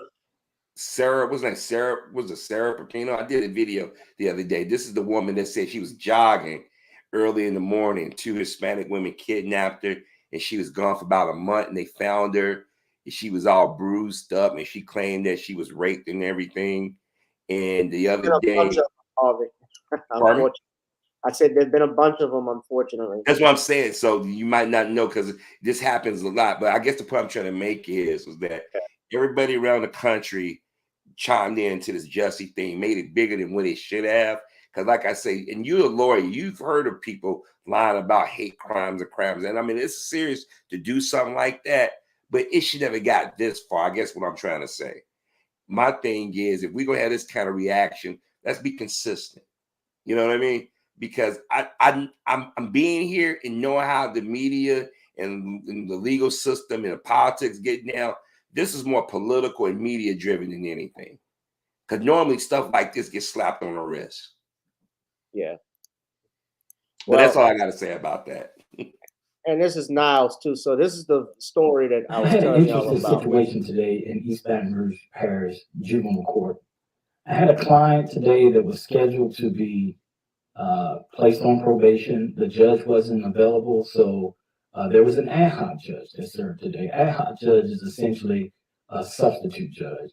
That person is sworn in by the Louisiana Supreme Court just to serve on court that day, and usually is a former judge that usually serves as an ad hoc judge. Well, today we had an ad hoc judge in juvenile court. This judge is a former judge from the 70s and 80s, older white man. And right before my client was to be sentenced to probation, he told my client he needed to cut his hair. My client has dreadlocks, kind of matted, dyed at the end. My client plays high school football, and he's 16 years old, plans to play basketball in the spring. And he's told to cut his hair. I don't have a problem with that, actually. But then the judge took it a little bit too far. He then stated that you remind me of the people I see on news at night that have been arrested. Okay, now you stereotype my guy. Then you say, it looks just like you fell out of a tree. I have a bigger problem with that. So I respectfully objected to what the judge was saying to my client. I did find it quite appalling that he would say, it looks like you fell out of a tree. You know, you look like the thugs I see on TV. And I explained to the court that as an African-American male, it's hard enough that we have to deal with just the everyday stereotypes that we deal with. When I'm not wearing my shirt and tie, and I go to the store with just my gym shorts on and t-shirt on, I'm followed around the store, women clutch their purses. These are things I'm used to. As a matter of fact, my wife bought me a t-shirt that says, world's greatest dad. She bought me Cliff Huxtable type of sweaters to wear in the wintertime instead of hoodies, because we know that we're automatically stereotyped. But for a judge to do that on the bench and embarrass my client like that, I felt like he took it too far. And I told him, and I explained to him, you haven't walked in our shoes. You do not understand the discrimination that we experience on a daily basis. We don't talk about it. It's nothing to brag about, but we know as being African-American males, it's already harder for us. When we're driving cars, we already know that we're more prone to be pulled over than our white counterparts. We know that. You know, if I don't use my left turn signal, I know that I'm more likely to be pulled over than the older white lady who doesn't use her left turn signal, just because I'm African-American. I'm used to that. I know that. However, for someone to be called judge, to actually lay this type of judgment on this young man, I think is way out of bounds. I thought it was very racially insensitive. And I had to teach him a lesson today. And the lesson that I felt like I had to display to him was, you know, you're in your 70s. It was okay in your generation to say some of these things. We're smarter and wiser now. This is not about being politically correct. We are smarter and wiser as a society. We need to understand the sensitivities that comes with labeling somebody and describing people based on race. To say that you look like you fell out of a tree, he may feel like he didn't say anything wrong. I thought what he said was very racist. I let him know that today. It was racist. Martin Luther King said, we shouldn't judge a person on the color of their skin, but the content of their character. And I think we need to add something to that, and also the texture of their hair. Because if my client's hair is that much of a problem to you, and you feel like, oh, you look like the people on the TV, and oh, this is something that, you know, is going to follow you as long as you have your hair that way, then it's an indictment on society and not my young client. Yes, he had some small trouble and he made a mistake, but there's no reason to stereotype him like what was done in court today. So It is my hope that this judge understands that I have been arrested before. Nothing that I'm proud of. The court in West Feliciana Parish held me in contempt of court because I objected to a ruling by a judge.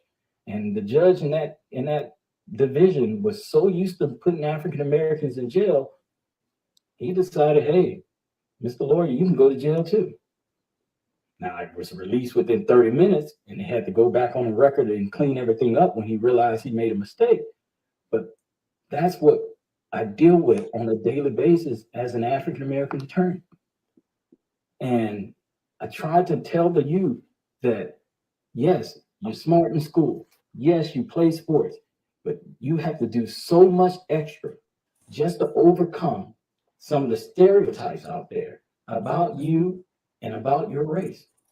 So it's not many white individuals that I can find that would say, hey, I'm willing to switch roles with an African American.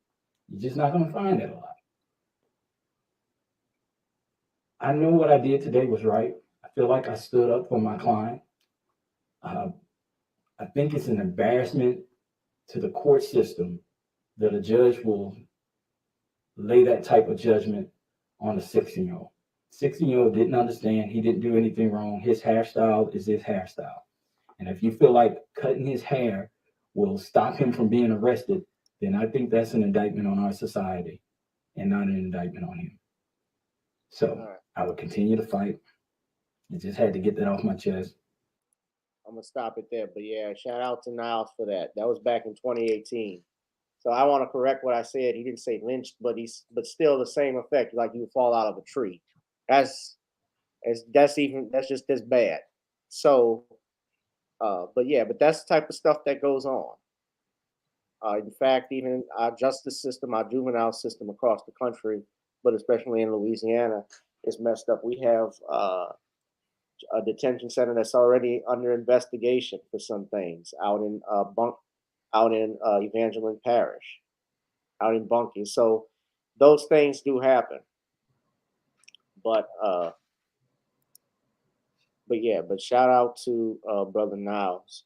Now, Harvey, I am just going to double back on two things because Shawn and I have spoken on it. But if you could take, I guess, like 5 minutes or two about Bill Cosby's appeal being, Kevin Steele's friend of the court brief being dismissed, and also what happened with Chris Brown, I'd appreciate it. Okay. Well, I'll do this. Chris Brown first. Shoot. I've been yelling for like the last 3-4 years. I was like, Chris Brown is not stupid. He has more to lose nowadays, a dad, and whatnot. These women have gotten so comfortable accusing men of sex crimes. They don't realize that he has people watching and he's probably paranoid himself, recording certain things. Because I even made jokes about it. They get to the point like guys going to record their interactions with women as long as it's not something that's vulgar or exploitive. But that's why he went quiet, because he was letting the lawyers do the talking. And she kept talking and talking and talking and got comfortable. And when they released that audio and them text messages, her lawyers quickly got away from her. The Me Too movement, or Time's Up movement, whatever you want to call it, got a large number of women who are usually the side chick or the club chick got comfortable. And now people are starting to get wise to it. This is why the media didn't cover it. And I kept telling everybody, you have to question when the media don't cover Chris Brown. Because usually they love doing a Chris Brown story. This has been at least 3 cases within 3 years of women getting caught lying on his brother. This is dangerous. Yeah. And you and saw then the with text, huh? No, I'm sorry, go ahead. I said, did you see the text messages? I saw she wanted to screw him again. Because she more than likely, if she'd get it, she would set him up and got pregnant. That's what she wanted. She wanted to get that check, And I'm glad Chris was smart, but at the same time, Chris got to put himself around a better group of females.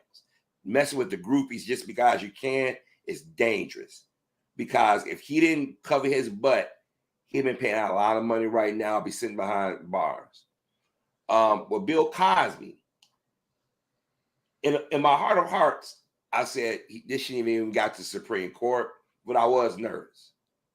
But the thing is, if you notice, a lot of people in the media stopped talking about it because they knew that he basically got screwed over. He was convicted in the court of public opinion. And I'm surprised the Supreme Court went in Bill Cosby's direction. Because usually with Clarence Thomas and them on there, when brothers go to the Supreme Court, it usually don't work out too well for them. Well, I'm gonna tell you why they didn't. First off, well, that's exactly the point, though. Clarence Thomas and Brett Kavanaugh went through a Me Too experience. Although, yeah, I think Clarence's story, from what I heard, he did that shit. From what I'm hearing, and Clarence Thomas, of course, is no friend to the black community, and even Kavanaugh. But here's the thing, too: the Supreme Court really don't take on things like that because that's state stuff. You know, if a prosecutors have discretion. If a prosecutor doesn't want to press charges, they have the right to do so. Like we said, they have immunity. Steele was doing that as a desperation to save face from looking like a fool for prosecuting a case that he knew, number one, he should never have brought from the beginning. His own staff even said it was a loser of a case. The only reason why they won that guilty verdict was because the judge had stacked the deck with the DA.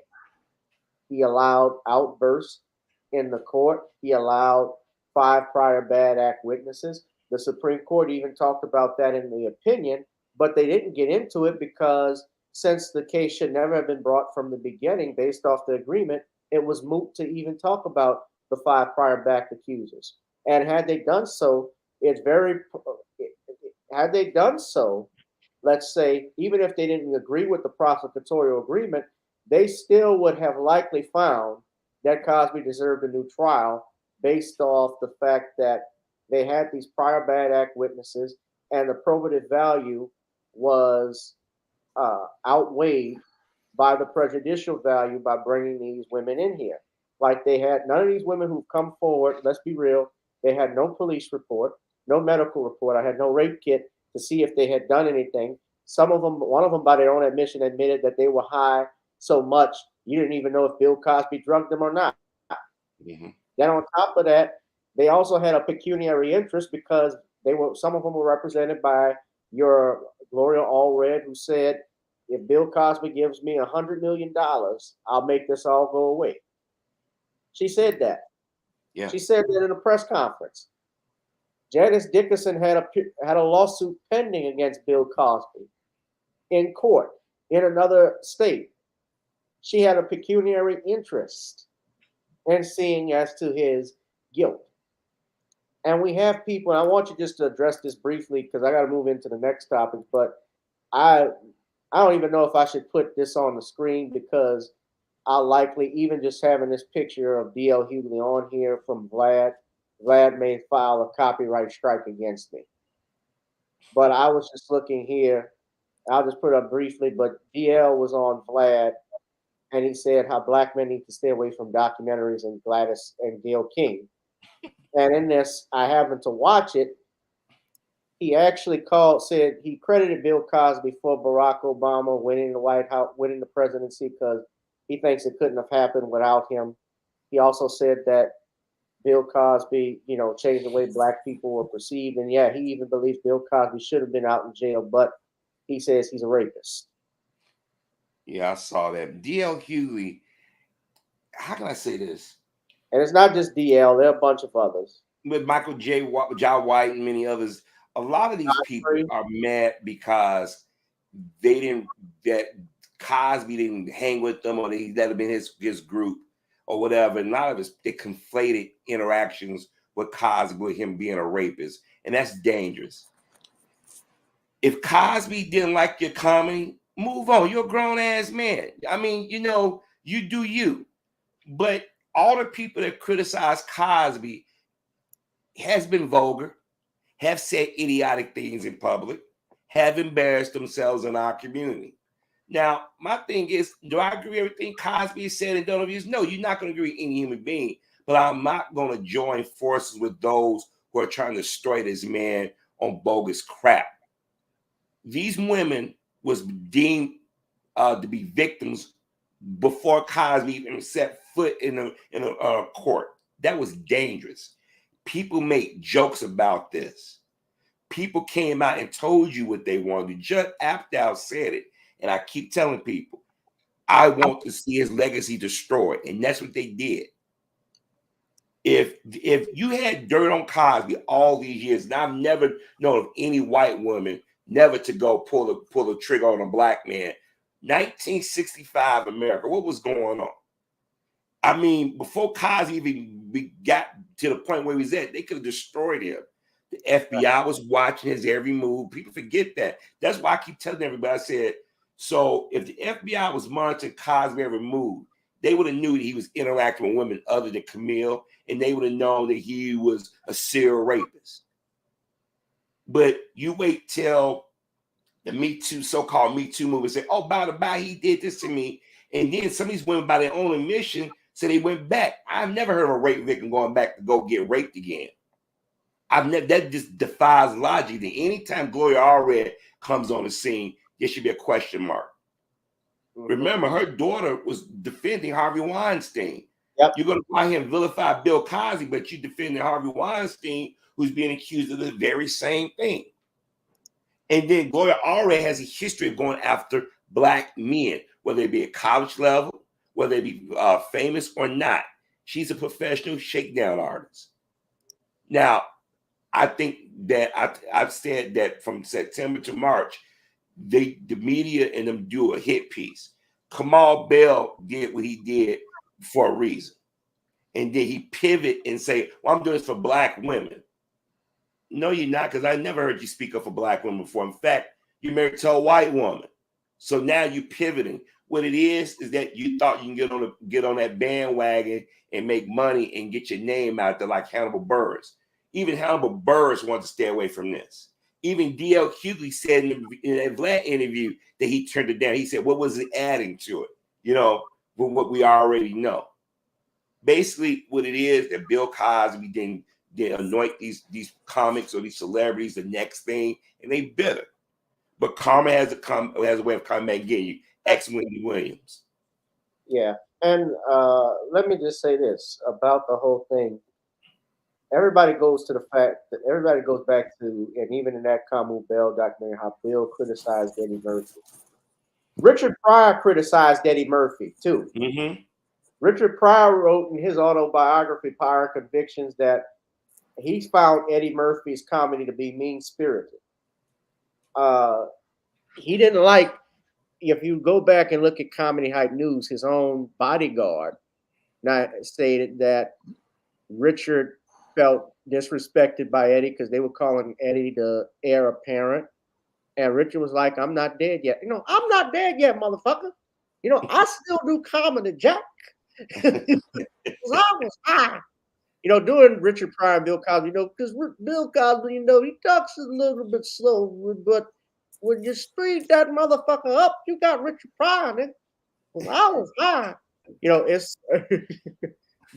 basically Richard Pryor's a sped up Bill Cosby. That's how I do him. But yeah, and let's not forget Rashad even accused Paul Mooney of doing stuff to Richard Pryor Jr., which I thought was BS. They wait till the man has Alzheimer's and sick where he can defend us. And see, I always question the timing. Look, I'm not saying things can happen because human beings by nature can be petty, we can be vicious, we can be evil. But my thing is, you don't wait till a person's up in age on a deathbed and say, oh, by the by. Like last month, it came out about Don Cornelius. You waited 10 years to say something? I wanted to say that too, Shawn. That same woman who's on that Hugh Hefner autobiography, Secrets of Playboy, that PJ Ashton, you know, Harvey, that she sued tried to say Marv Albert did something to her. Mm-hmm. Yeah, and got laughed out of court. But see, that's the thing. Yeah. They laughed out of court for Marv Albert, but everybody's believing about Bill Cosby, and then you found out that she had a son. And I think she had issues with black men because when she revealed that she had a black son that drowned in the pool, I'm like, oh, this woman got black cock fetish. Hey, that's not the same woman. That's not the same woman in the Playboy documentary. You're talking about the woman in the Kamala Bell documentary. I know you're talking about. She was no. She was okay. The one, okay. What's the blonde head? The blonde one that There's was a with bunch of. Okay, yeah, but see, they got blurred now because the story's all the same. See, that's the thing.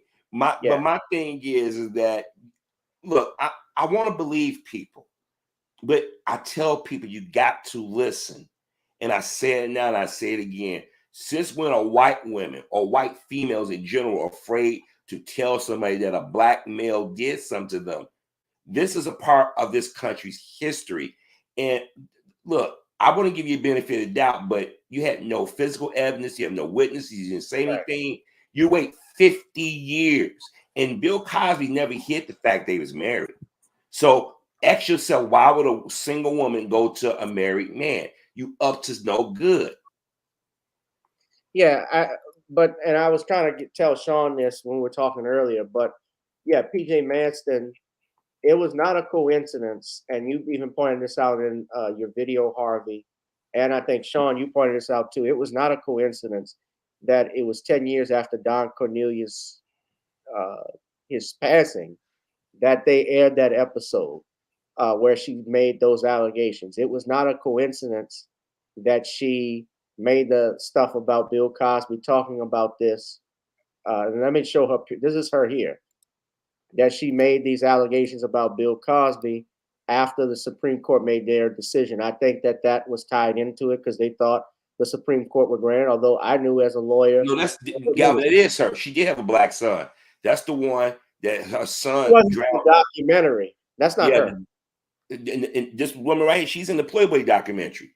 She's in the Playboy documentary, but the black woman's. I'm talking about I'm thinking you're talking about Kamala Bell's documentary where she had a son who drowned. No, she also had a seat. Well, somewhere it's confused because in the first documentary, the one she revealed Don Cornelius had did something. She admitted that she had a son. This woman here, she said her son drowned. Unless they got the same exact experience. Because O.J. Simpson child had drowned in the pool. Maybe that was a common thing around that time. I don't know.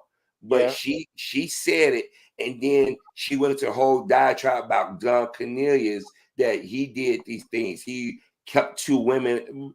Regardless of it is, these women are going after these guys many, many years after the fact. And my thing is that you want to believe people, but I've never heard of any women, especially a white woman, sitting on something that's salacious for 20, 30, 40, 50 years. It just, not in this reality. Maybe in the bizarro universe or something. Yeah. No, I get what you're saying. And, I actually was supposed to do a story. I watched the docuseries just because I wanted to do my take on it. And I know who you're talking about, but it was a different woman. In fact, I don't know if y'all can see it, but if you look at my phone, you probably can't see her face there because it's bright. But this is the woman I think you're talking about who had the black son. But I'd have to share that with you all another time. But yeah, their stories all sound the same. I mean, they even had Christy Ruley, who's the earliest known accuser in Cosby case. She was 22 years old, and she said that she went over to Bill Cosby's house with a friend, and I saw her do an interview with the son of man from the New Nation of Islam. She actually got caught lying because she said Bill Cosby didn't rape her. Then she changes her story about the clothes being disheveled, her being naked, and then in one story she wasn't naked. And she dismissed her case voluntarily. Mm-hmm. But this PJ Maston woman is unknown, and she's lying to me, in my opinion. I'm gonna just say it, and I may get in trouble for it. I don't care at this point. These women are they hoes. Yeah, dusted old hoes. I'm gonna just say it. Forget it. Fuck it. They was in the industry with. Let me tell you, a lot of them want to be actors or actresses, however you want to look at it. And I have no respect for her, especially when you accuse Don Cornelius and the man is dead. Yeah, the man is dead. They waited 10 years after the man It's been right before the day before Black History Month to start. That was like well timed. And this is like I said before, there are women as we speak, little girls who are being abused, being raped as we speak. But usually those women, they will report or tell somebody, or at least go to the doctor to make sure they haven't gotten pregnant or some type of disease. These women, these are white women by a large number. And the one woman that got away was saying she was raped at the Tonight Show. Now, even I know at Rockefeller Center, no Black man was going to get out that door, a white woman not yell and say, this guy raped me. When they found out that Bill Cosby wasn't even there, the media still treated her as if she was still telling the truth. Then you had the young one who was got caught taking drugs into the jail for a boyfriend. She got caught lying. I mean, it's a lot of them that got caught lying, but the media knew that they had magazine sales went up, ratings went up.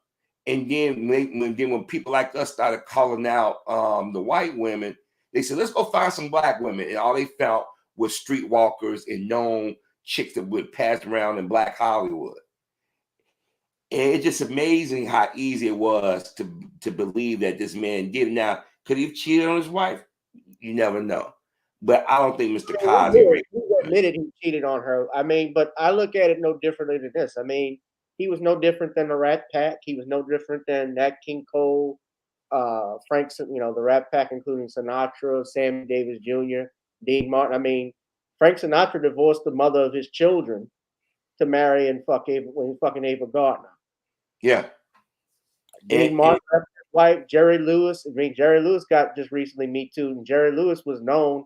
He was very vocal about his affairs. He cheated on with various women. He has a child. Do you know he has a daughter, Harvey, that's homeless? Yeah, I remember seeing that. She looked just like him. But Just like him. Yeah. Yeah. And my thing, yeah. But the thing is that Gloria already made it so hard for males in general, because there's a lot of people that are scared, but they was able to use Bill Cosby to change laws in California. That should scare a lot of men, because I'm sorry. That Lisa Lott Lubin, her husband, who was in that documentary with her, they talked about doing that. I believe they're in Nevada. They changed them in, not just in California, it's in Nevada, it's in New Jersey, I believe. Different laws, and they make no qualms about it. It changed. The news articles even said they changed it because of Cosby. Just like domestic violence laws in this country changed because of who? Chris Brown. No, go back to the OG, or should I say the OJ? Oh, OJ, yeah. You know what? I try to. I don't. You know what? I blank out when someone will come to OJ Simpson, because I remember watching that trial, and a lot of people forget a lot of questionable things popped up. But you have the media constantly referring to OJ as guilty over and over again, people start to take on that narrative. But I don't know, guys. I really do think that as a male, you had to watch your back now, because it's too easy for somebody to say you did something. Most definitely. Have cameras, like I said earlier. Cameras, witnesses, have bodies around you. All right. So I want to move on to the next two topics, gentlemen, and that'll be it for the night. Kamala Harris was slammed for laughing at a press conference in Poland. Now, in regard to some questions about Ukraine and the United States taking in Ukrainian refugees, Kamala Harris, the Vice President of the United States, has been criticized for laughing after the question. Now, specifically, we go here to, and please put that disclaimer up, Forward's breaking news. She was doing a joint press briefing with Polish President Andrzej Duda. Vice President Kamala Harris and Duda were asked about plans for Ukrainian refugees, which led to the two looking at each other, laughing and answering the question. The laughter earned Harris criticism from many, including Representative Victoria Sparks from Indiana and several on the right. Now, it's also being reported in the New York Magazine that people have called out Kamala Harris for that as well. But we're going to talk about it here. So let's actually look at, and she's known for always cackling and stuff. But let's go ahead and look at this. States is going to do more specifically to set up a permanent infrastructure? And relatedly, is the United States willing to make a specific allocation for Ukrainian refugees. And for President Duda, I wanted to know if you think, and if you asked the United States to specifically accept more refugees. Okay. A friend in need is a friend indeed. Okay, I can first. Okay, so this time, szanowna pani redaktor. Madam, the situation is very complex. This is what I was saying today, and I discussed this at length with Madam Vice President Kamala Harris. I said in a very blunt way that today we are seeing a refugee crisis. It is unfolding because Poland is still able to receive, it is all the time able to find the accommodation for those people who are coming to us all the time. But we have got almost 1,500,000 people who have come to us over the last couple of days. So it's been 10 days. We have received more than 1 million people within 10 days. Never before have we witnessed such a situation. So this is something totally new to us.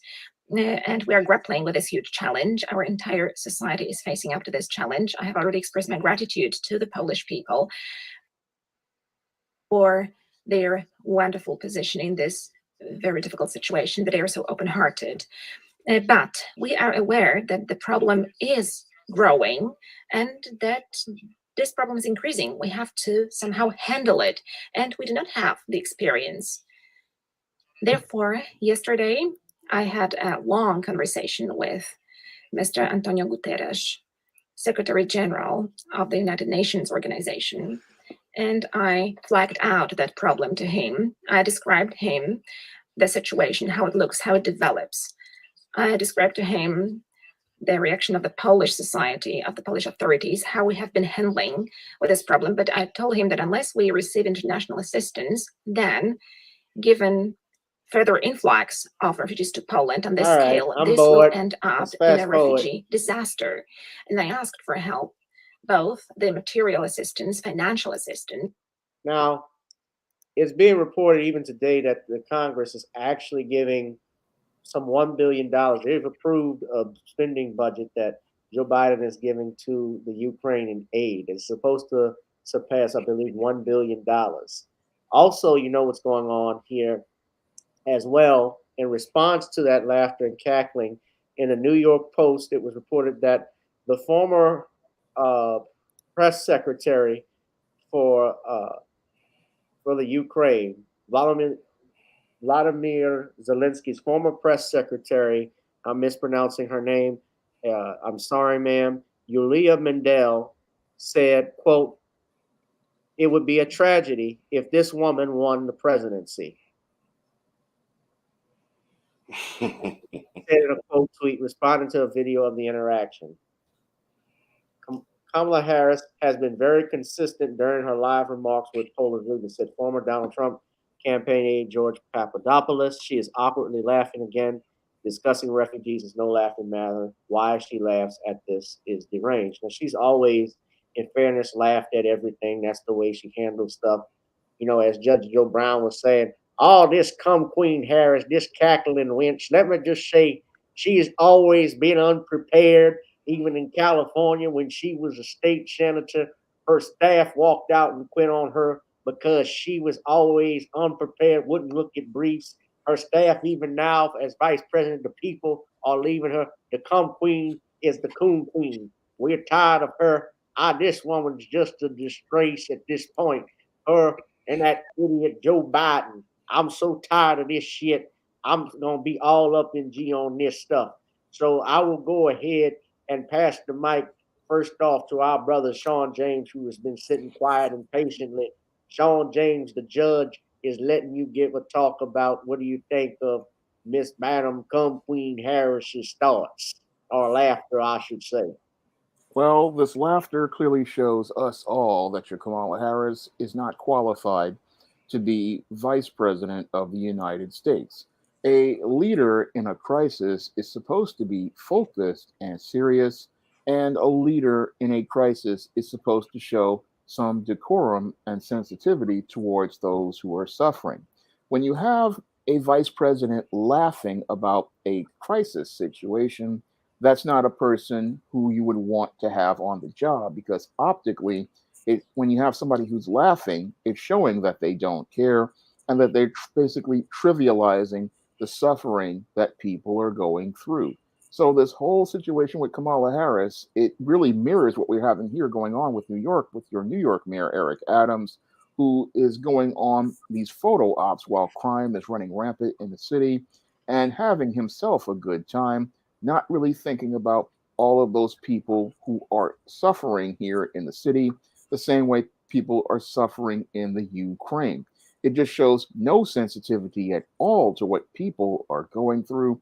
And what's really scary about this whole situation is this woman is one step away from becoming the next president of the United States, and she's one step away from creating an international incident that could embarrass the country in front of the whole world. Now, this is already a bad situation for the country optically, because as the ones who, as I see it, instigated this whole situation in Ukraine, you're sitting there being not having a vice president that you're sending on a diplomatic mission, and she's acting like it's a joke. That, again, shows how she's just unfit for this job, and it just shows me how dysfunctional this whole Biden administration truly is. Harvey? I'm going to go a little different this one. It was just an awkward gap, in my opinion. You know, the translators, and she, what it is, let me tell you what her problem is. She laughs things off. She's like, she got a nervous type thing, and if she doesn't know something or she's not comfortable saying, she does this awkward laugh. And when she does it, people remember it, and right now they pound on it. It's just my personal opinion. Anybody from the right criticizing it, I don't see a big deal with it. I think we should be more focused on the amount of money that the Ukraine is getting. That's what I think we should be talking I agree. about. I agree on that part. I'm gonna be honest with you. Yeah, I agree with that. But I mean, she has a habit of doing it. But yeah, she does. Okay. She's been doing it for years. Yeah. I mean, it's times I wish she would work on it at her age, but I think that's just her personality. I think it was just an awkward, because you know you got translators. What they say, lost in translation, and she didn't know if he was going to do it. They both laugh. But yeah. I think the thing is that they're afraid that she's going to run for president and she might win. And it's kind of, I mean, we can criticize on things. Don't get me wrong. But I think sometimes it's overkill, you know, and you got to pick your battles. This ain't the time. America should be saying, wait a minute, you give them how many billions? They try and give them another 50 million. But when you have Black Americans, we saying, yo, y'all promised us stuff, but y'all don't have the money for us. First thing you say, I had nothing to do with it. Well, I had nothing to do with Ukraine. And let me say this, and I'm speaking mouth, this is not Galvin's opinion. F Ukraine. I'm sorry. Because when they showed, they got neo-Nazis in that army over there. Just a few months, they talking about they were supporting killing Blacks and stuff. And then you had Black Africans trying to get out of there. And they like, no, they pushed him off buses. So when they did that to me, I'm like, any sympathy I had for them, they lost it with me, because the media in them showed that if you're white, we got to protect you. When it comes down to money, America, they can find money to give everybody. So you just told people you can't pay for certain things. Listen, we got to watch budgets. But now y'all have found how many billions for another country that you and I can't go in that country. I'm not gonna sit here and say. So I mean, it's sad that people are dying, but people are dying here in the United States. Black folks are getting shot by police officers and officers getting a slap on the wrist. Black kids are being shot by police officers, and they said, "Well, what kid? You should have been in the house." So, excuse me for being cold-blooded. F Ukraine, because you just get them $1 billion something dollars, trying to give them another 50 million, and then we sending planes over there. But you telling Black America, we can't talk about racism. We can't talk about reparations. We can't talk about our crumbling infrastructure. We can't put monies in the schools. So I'm sorry, at this point in my life, I'm all cried out. Well, she even went on. It was the anniversary of the Black, what they call Bloody Sunday, this past weekend, and she went to the Edmund Pettus Bridge trying to get people to support the Ukraine. But let's also not forget what Madam Vice President had to say about black people. So I'm not gonna sit here and say I'm gonna do something that's only gonna benefit black people. No. So I'm not gonna sit here and say I'm gonna do something that's only gonna benefit black people. No, because whatever benefits that black family will benefit that community and society as a whole in the country. The reality also is this: any policy that will benefit black people will benefit all of society. Let's be clear about that. Let's really be clear about that. So I'm not gonna sit here and say I'm gonna do something that's only gonna benefit black people. No, because well, she was being a coon, and she was afraid. She was not going to. First of all, we got to understand none of these black politicians are going to defend us. Obama was the president and didn't do a damn thing for us. So what she didn't surprise me. But the thing is, if she does run for office, we're not supporting her. I'm not going to waste my time voting for them because they didn't give the black community a middle finger entirely too long. And when she used Bloody Sunday to mention Ukraine, what the hell do they got to do with us? Because a lot of those people that come from that country come over here and they adopt white supremacy tactics. Believe me, you guys have heard me talk about Cicero, Illinois. A lot of people from what we call the Ukraine and Soviet, they lived there. They didn't want blacks even going in there working in their area. So, like I said, if you're mad at me, don't direct this to Shawn or Galvin. You could direct it to me. F Ukraine, F Kamala Harris. Yeah.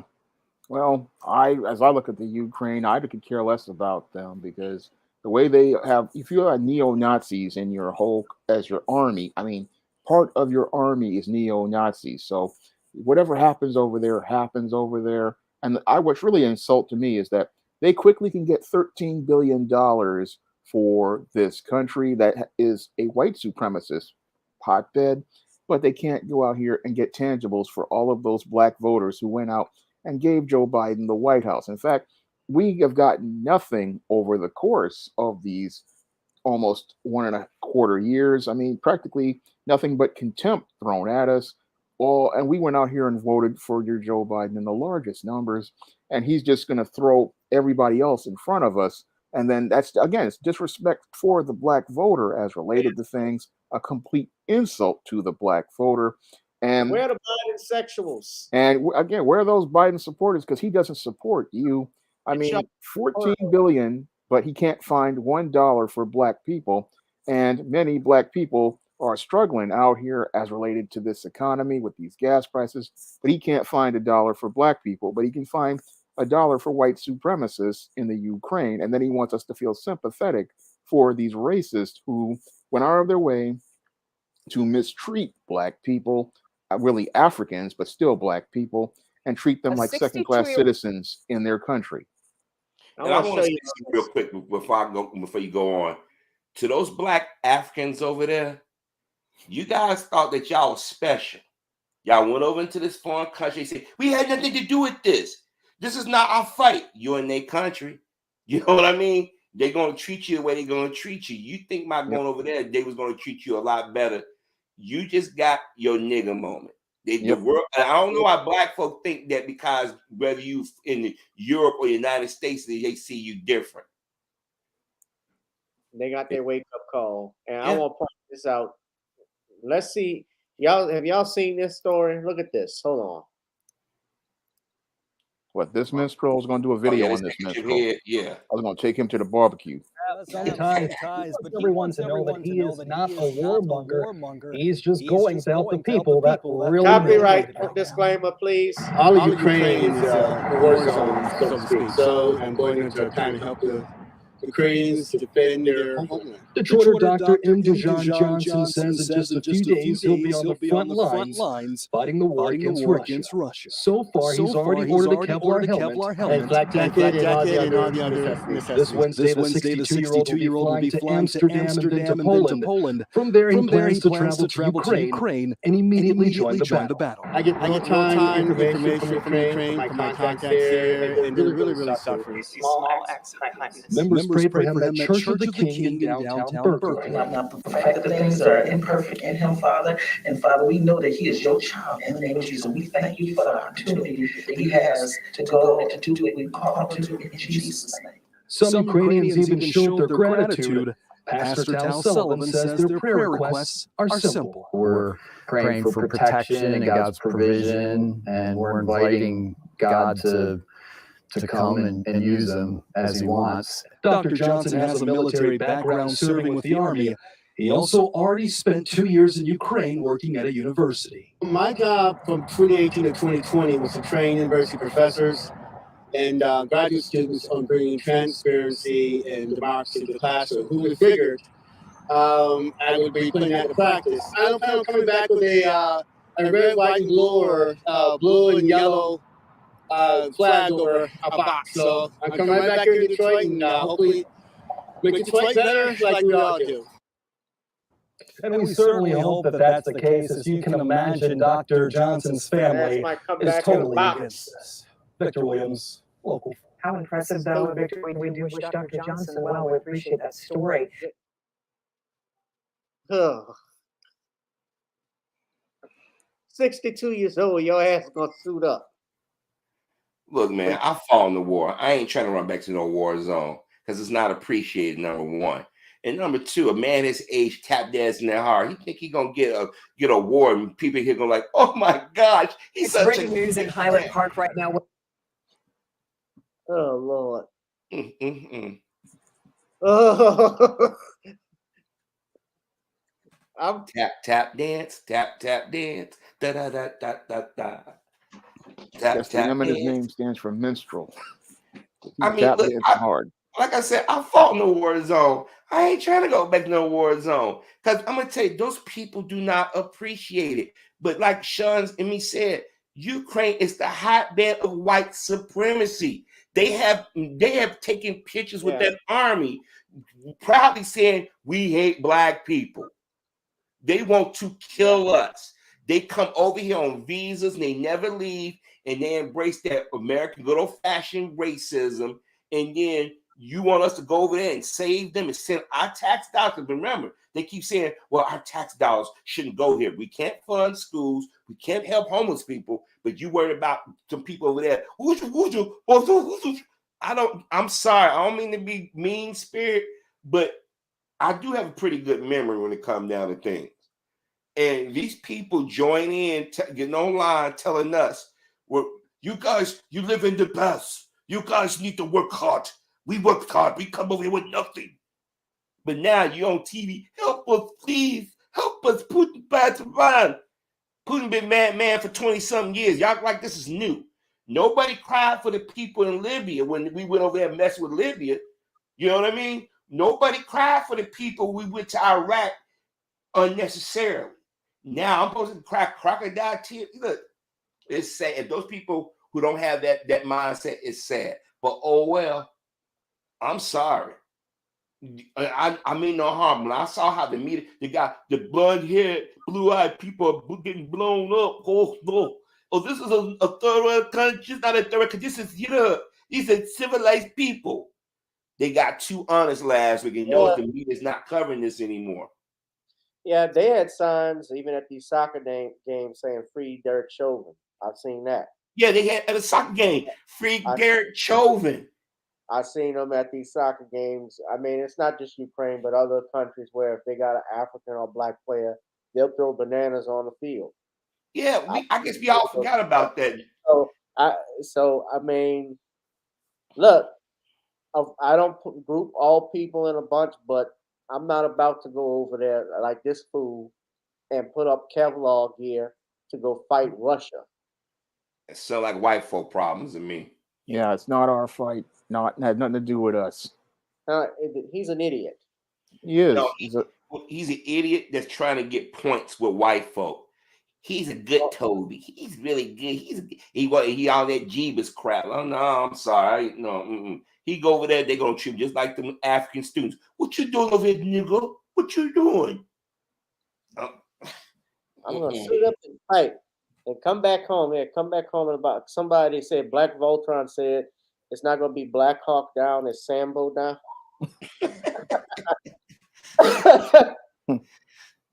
No, I mean, I don't mean to sound mean spirited, but I guess people think that we don't watch the news or we don't travel. And Ukraine is all that region of Poland, all of it been very anti-black. When black immigrants is coming over there, they would push them out of the country unless they were students, unless they can get something out of them. Just like over in what's over there in Italy, they do the same thing. Over there in Israel, they do the same thing.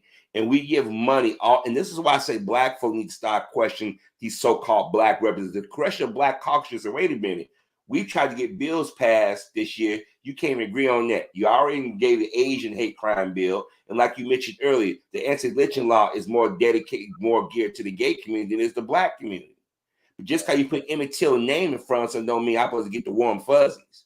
You know what I mean? Right. Nobody the Africans, yeah. Right. And no one, yeah, you're absolutely right, Quat man. Nobody defended the Africans.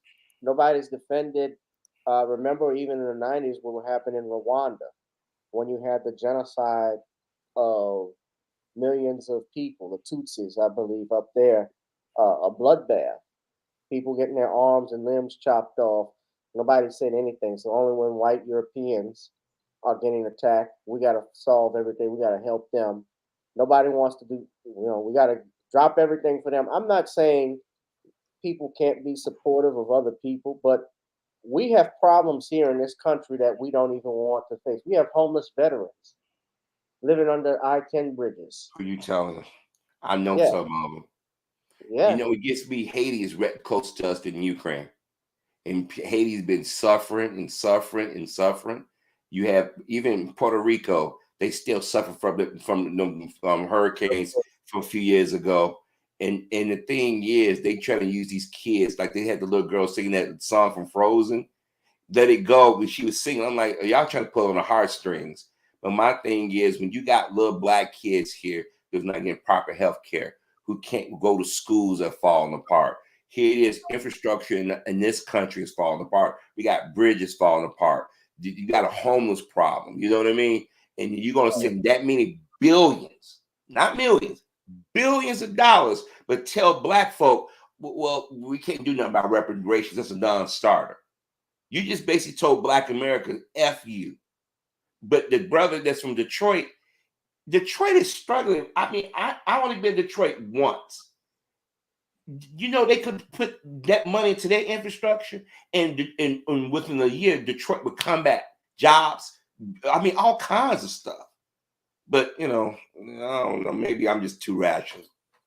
Let's do this final thing. First off, someone had asked, where can we find Shawn's channel? Shawn's channel is Shawn James. That's his whole name on YouTube. And Harvey's channel is Your World.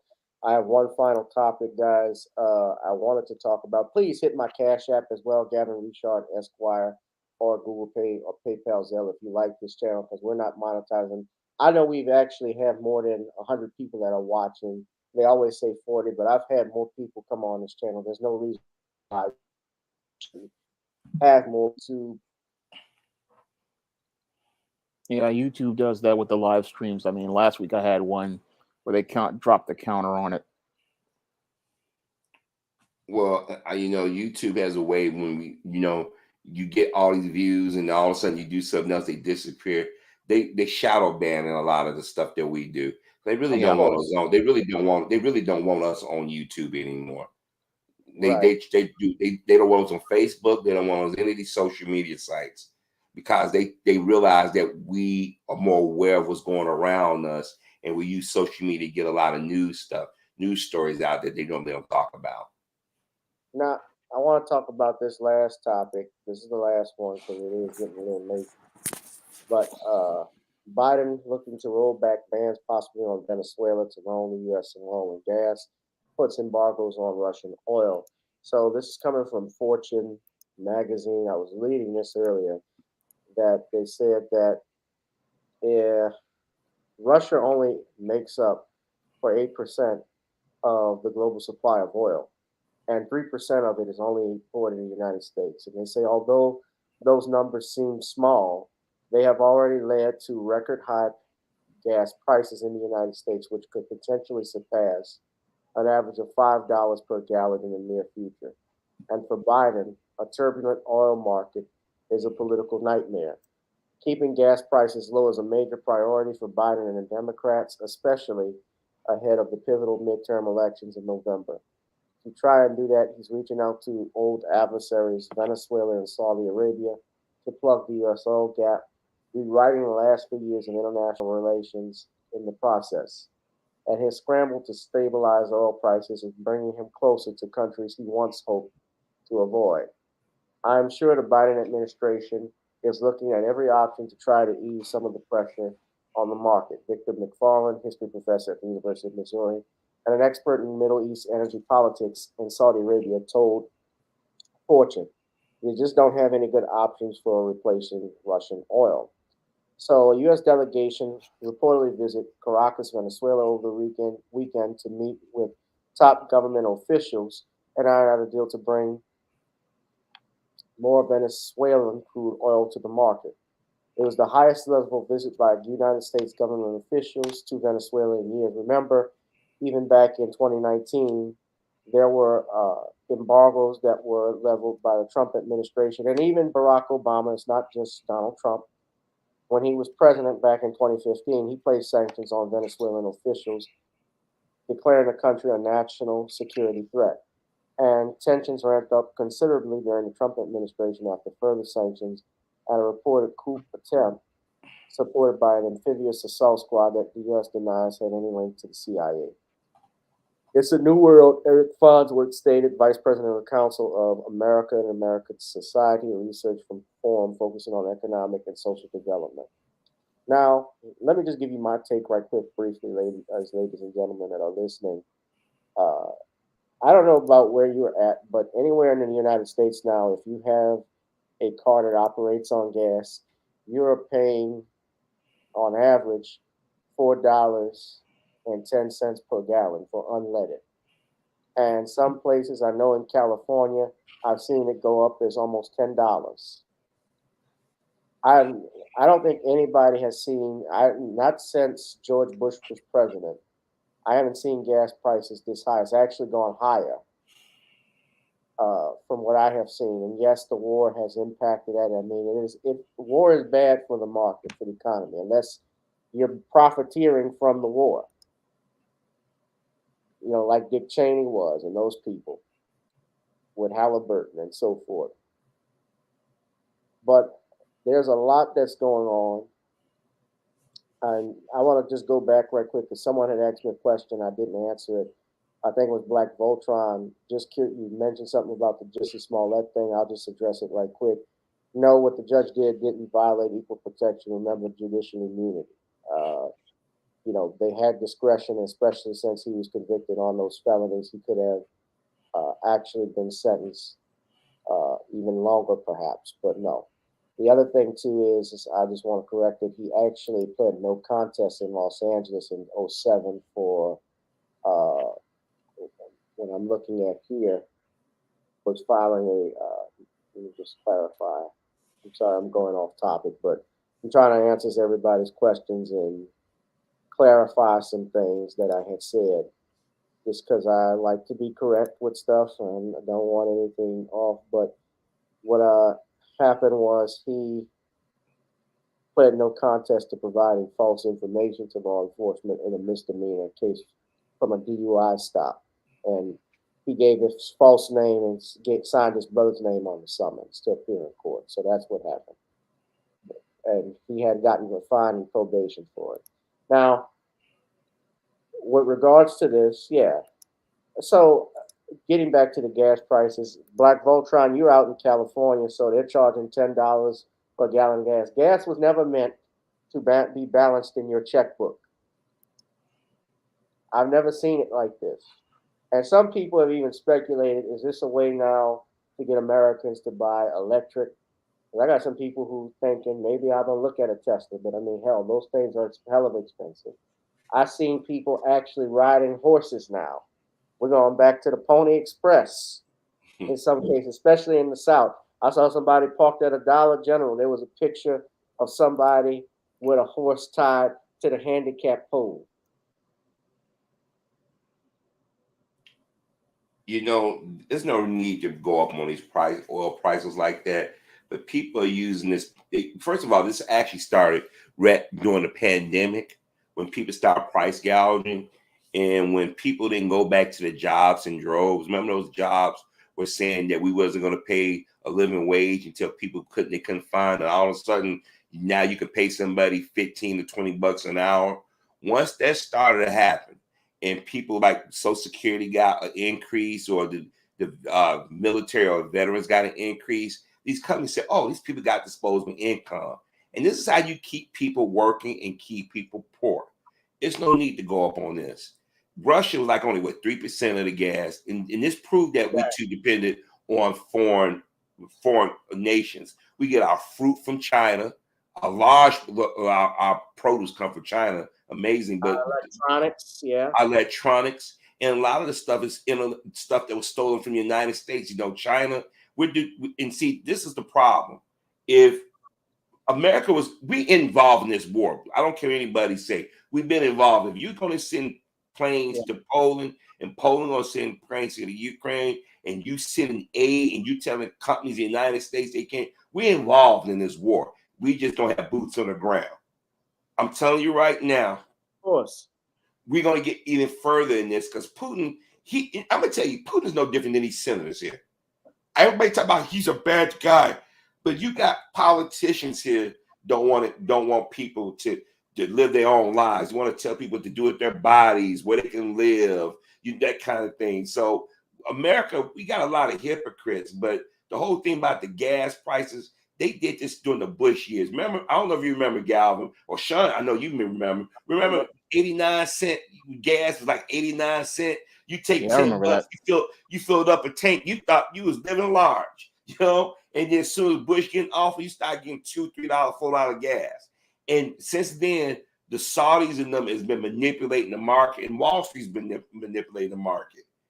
And if you went to a McDonald's, get a combo, you're paying $7 for something you should pay maybe $4 max, depending on, it's about rich people being rich, and war is money. You have to make tanks, you have to make rounds, you have to make guns. And the everyday people getting caught up in this. Oh my gosh, my 401k. You're gonna be okay. Just don't spend your money. And if you're gonna go get gas, now California, $12 of gas. I don't know what you can do for that, but here in Illinois, gas is $4 something. If you got an SUV, don't let it get past the halfway mark. If you don't have to go out, don't go out driving your vehicle unless it's necessary. Now, if you got a job and you sit in the traffic, you might want to see if you can take public transportation or carpool. There's ways around this stuff. It's just that we don't question our politicians till something like this happens. We should have been questioning the rise in prices when they start going up on food. Like when you used to go to Walmart, you used to think you was getting over going to Walmart. Now you're going to Walmart like, damn, I just got done in the rear. You know, these companies are cutting back on product but raising prices. They do this every 10 years or so. And they use these conflicts to justify it. Because we complaining now, but give it another 6-7 months, people ain't gonna be complaining too much. They're just gonna say, well, it is what it is. We just go to these cycles. That's just my take. Right, Shawn. Well, my take is that your Joker Joe Biden, he's trying to play a game with this whole situation. And he already knew that the inflation was already here. I mean, we've had this inflation ever since the pandemic. And one of the reasons why we have this inflation is because we have so many dollars floating in the country. We've given out extended unemployment, we've given out stimulus, and that's put a lot of dollars in the economy. And as a result, that's going to lower the value of the dollars. Now, as we've lowered the value of the dollars, your Biden administration has participated in several policies that have undermined the whole oil situation here in America.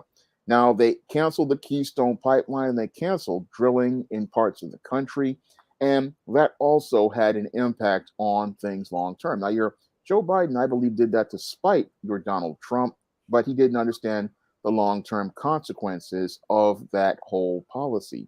And he didn't understand that when you go out here and you short the supply of gas, and you have people coming back to work and you have them driving, that increases demand. And when you increase demand, it increases prices.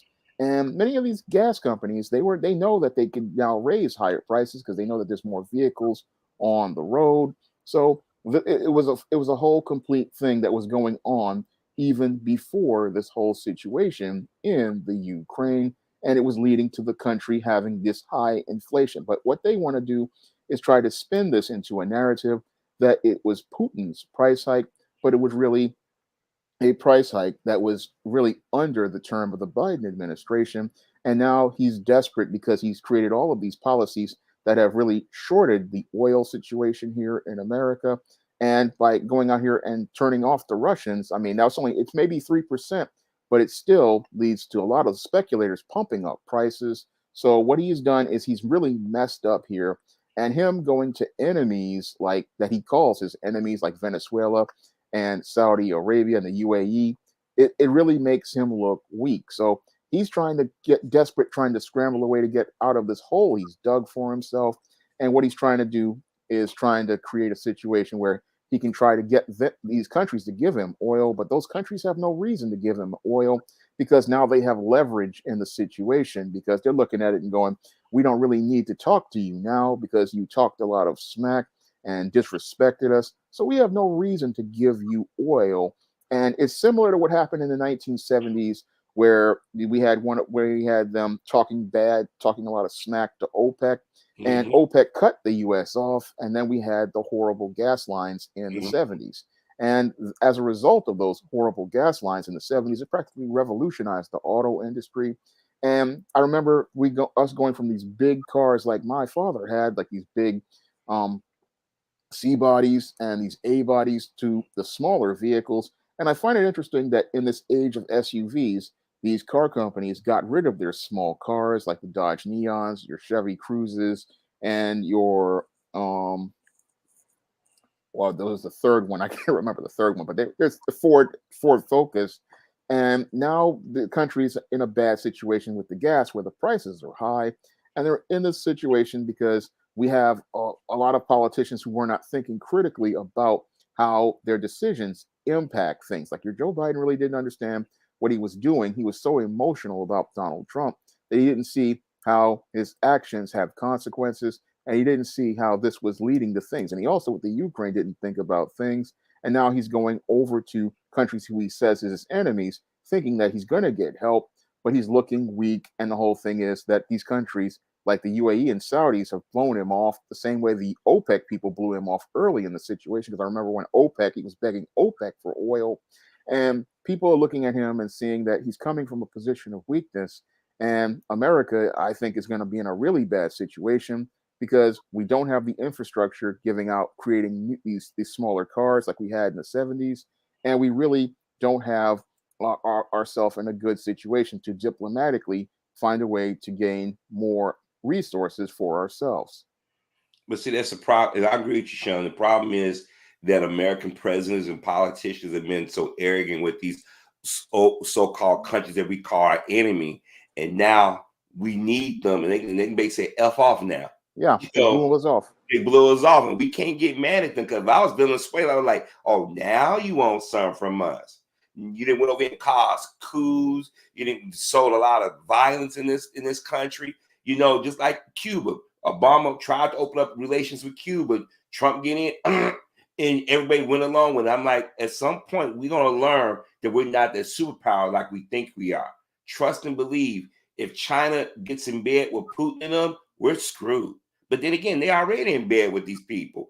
And like you said, they did in the 70s with the oil, the gas lines. See, a lot of us wasn't born or we were babies. But for those who got a few years on me, they remember their parents saying cars set up in garages or in front of the house.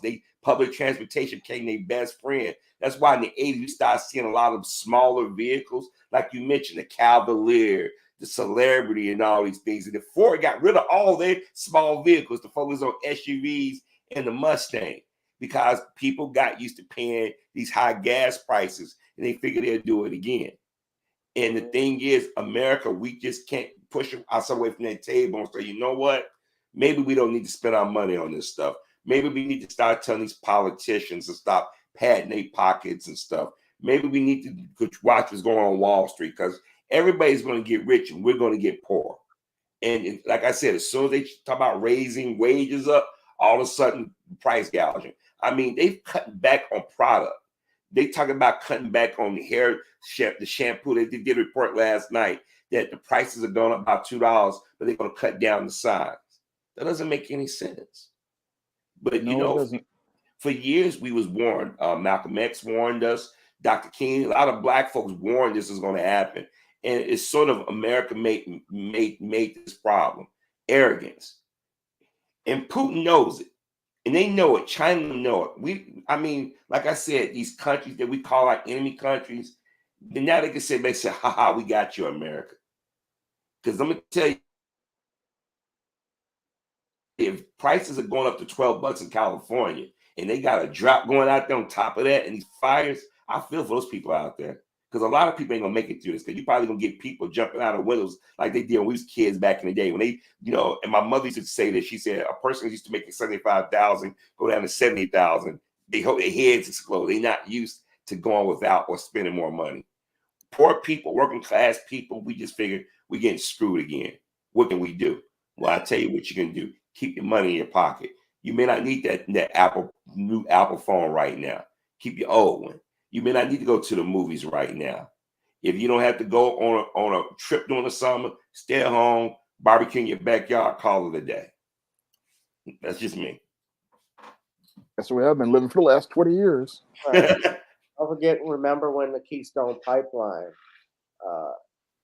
was shut off under the Biden administration. Trump reactivated, and then one of his first executive orders was to stop access to it. People were protesting that.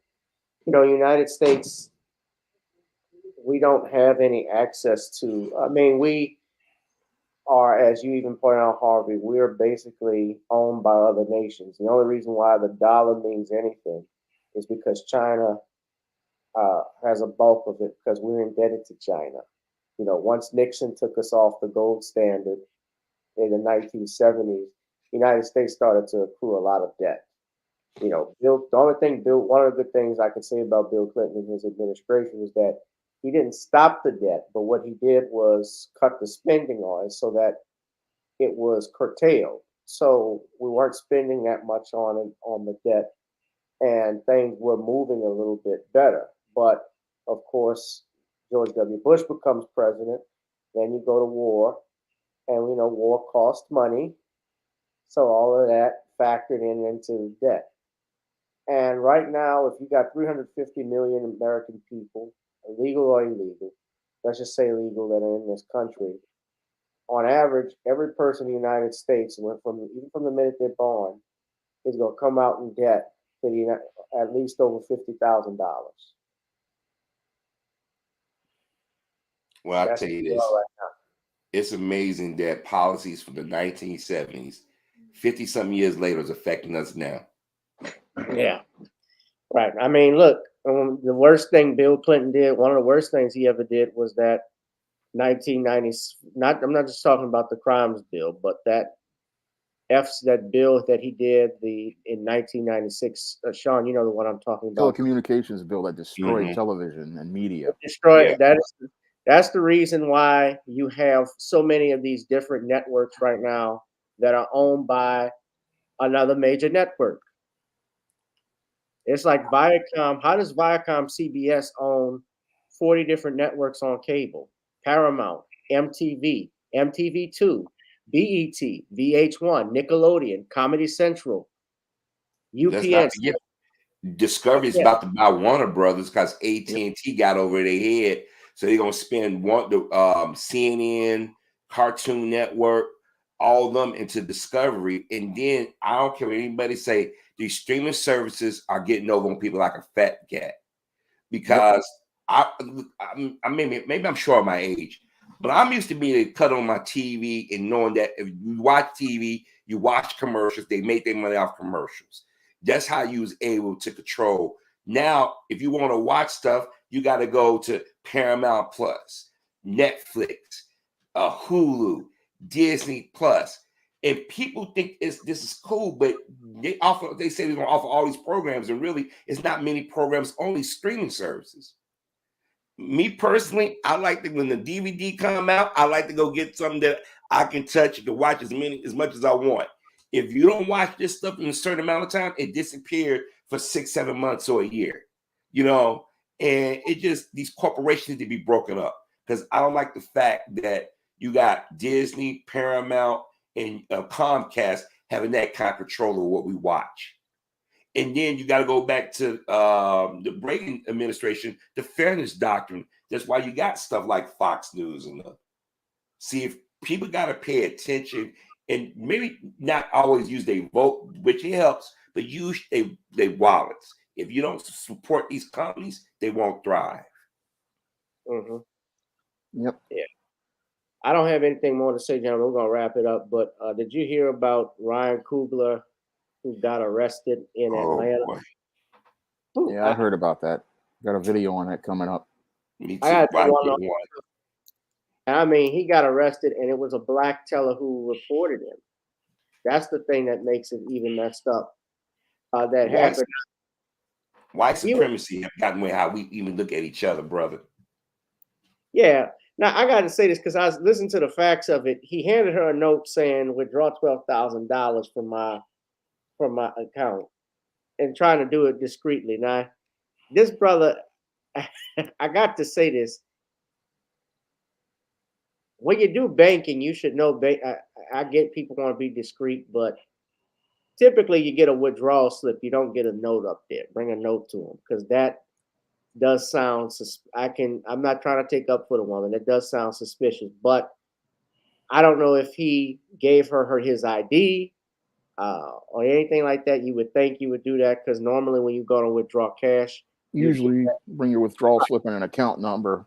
Right. What's your withdrawal slip? You have an account number you put down. You have your driver's license or your credit. And sometimes what they do now, you can just use like I bank with Chase. You could just give your driver's license and your credit card if you don't know your account number, and they'll look it up for you.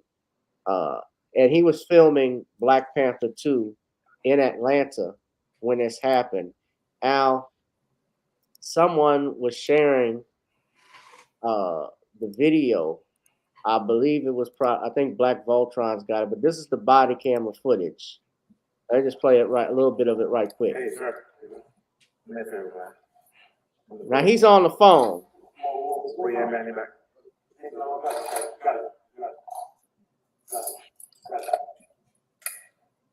Now I never seen a bank robber that comes in on a phone, texting and tweeting, waiting on his money.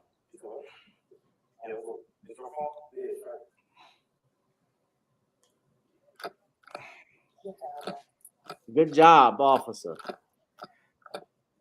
I tell you what, you would think a guy with his money now, his fame, he should have a private bank, not just the average bank with that kind of money. Wait, Harvey, hold on. Let's see what he's saying in the call. All right, so we got a call basically. Yeah. So basically, we got a call, and from what we got the call, it seems like someone was trying to rob the bank. I had that glass out. Yeah. So I was putting money on my own account. I understand.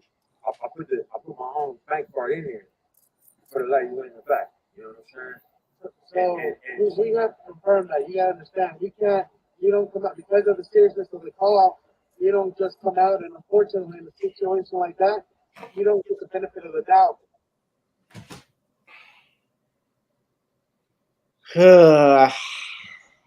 He got profiled. That's all. He got profiled. Yep.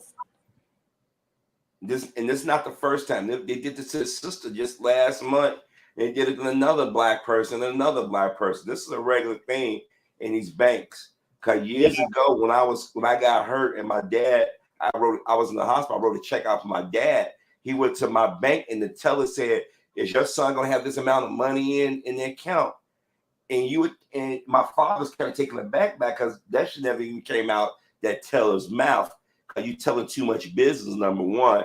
But number two, you would think somebody who's in Hollywood, who has an agent and stuff, would have said it's time for you to put your money into a private institution. Yeah, Swiss banks. Yeah, a separate institution, so you can do these kind of You're a transactions. millionaire. Yeah, you're a millionaire, man. You gotta watch out for yourself. Yeah, But that actually happened to a brother who was actually in a bank. He was cashing money, trying to cash a check, and the actual bank manager called the police and thought he was stealing or he was cashing a fraudulent check. He's like, the check is real. And they actually took him out in handcuffs and got mad with him because he was upset at how he was being treated. So this is what we need to do, Black people. Stuff like this, take your money out of their banks. I wish Brian Coogler, I hope he doesn't bank with them anymore. That's how you send a message. Yeah, that's what he needs to do. Just get his money out of there and send a message. Because then they ain't gonna make no money because they get charged, they charge an interest when you put money in your bank. It's your money. Don't do it. Don't give them the benefit. And then the thing is, you can't say look suspicious. Everybody wearing fake masks now because of the pandemic. You know what I mean?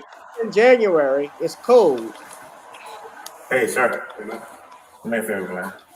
It's not Black Panther, it's Black Panther. Wait, back. Now look, the officer, as soon as he turned around, Come here, favor, man. he's trying to figure out what's going on. The officer pulls his gun out.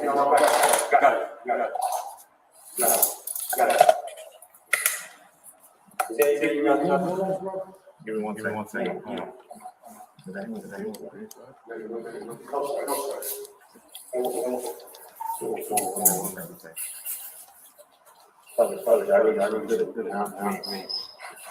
going on, man?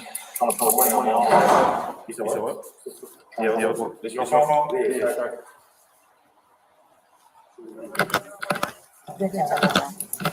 Good job. Did the officer explain what's going on with her? All right, so we got a call Yeah. So basically, we got a call, and from what we got the call, it seems like someone was trying to rob the bank. Something about you passing a note to the teller, something to that effect. Can you just tell me what's going on? All right, I'm gonna stop the video. He said he's happy how they handled it. Yeah, he's gonna. Of course, he's gonna say that because he don't want like the small guy. He want him like he's bigger than that. But I guarantee his lawyers are talking to somebody because I want to let this slide because this got to be the ultimate indignity for a guy that we've seen on all face plastered all over for the last 8 years since Creed. You know what I mean? Or what? Not even Fruitville Station. What I'm talking about? When he's been in the public. Well, he did Creed. Creed was really the big breaking guy. I mean, yeah.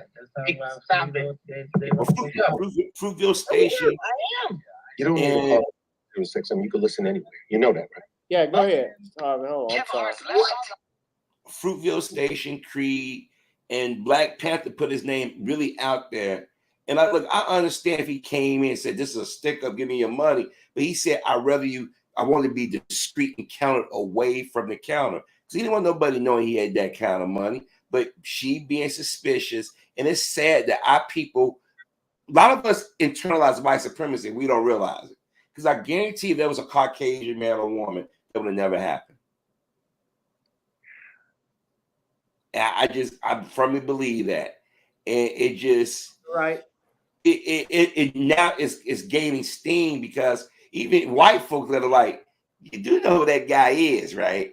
And you got to show some type of ID. So I'm pretty sure he showed his ID because he even said he put his ID out there for the city. So if he's a robber, he's a bad robber, but showing his ID, But I really do think that he should take his money out, put in a private bank, especially the guy with his income and his notoriety now.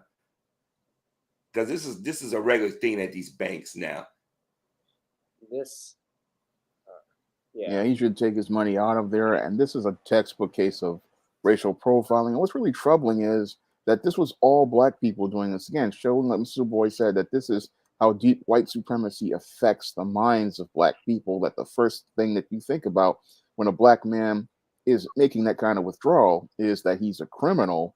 I mean, that's mental conditioning over time. And it's like any white guy, he would have walked in here, said he wanted that type of money. They would have had no problem giving it to him. But he comes in, and if he's coming in and he's presenting ID to you and an account number, you would think you would just go and just do this transaction and get through with it. But she decided to go out here and question him. And then when questioning him, that again goes back to the white supremacist programming. You think that the black man should not have this kind of money.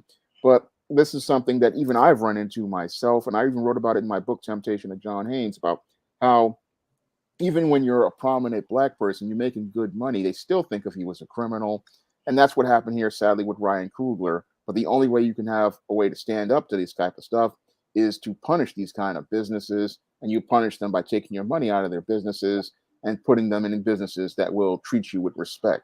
No, this wouldn't happen to Oliver Stone. Well, let me just say this here. Fruitvale Station was a big movie. It was how I first got introduced to Ryan Coogler. But when I say it wasn't his like a big hit, I'm not saying it wasn't financially successful as breakout, but Creed is when he went really mainstream. It's kind of like Steven Spielberg's biggest first movie. Big hit was Sugarland Express. But after he did he did Jaws. And Jaws was, I believe, the first summer blockbuster movie, because at that time, that's when Hollywood started to put out major hot summer box office hits. So they thought of that idea. That's where that came about. So that's what I mean by that. But look, we're gonna wrap this up but I gotta just say this lastly. Someone shared this with me. Who the hell is MJ Rodriguez, being named Times Woman of the Year? This is a man. I was just about to say, I said, ain't that a dude? It's a transgender. That's a dude. It's a man. Yeah. If you still compete standing up, you're a man. But who is he? I don't know. Look, teach his own, but this is an agenda. You're trying to make us accept men as women. Like, I got a problem with the Olympics. If you're a man, you should not be able to compete in women's sports. I'm sorry, that's a disadvantage. If you are transgender, put transgender on a magazine. Stop saying woman, because you misidentify, because now women are not women anymore. You know what I mean? It's just, if you're gay, say you're gay. If you're transgender, say you're transgender. And let people decide whether they like that or not. But that's a dude. I'm sorry. I'm not going to sit there and say that's a woman. It's bad enough that I've been fooled and believing some of these women were women until you found out their name is Bob and Steve. You're like, damn, the plastic surgery is good. Yeah.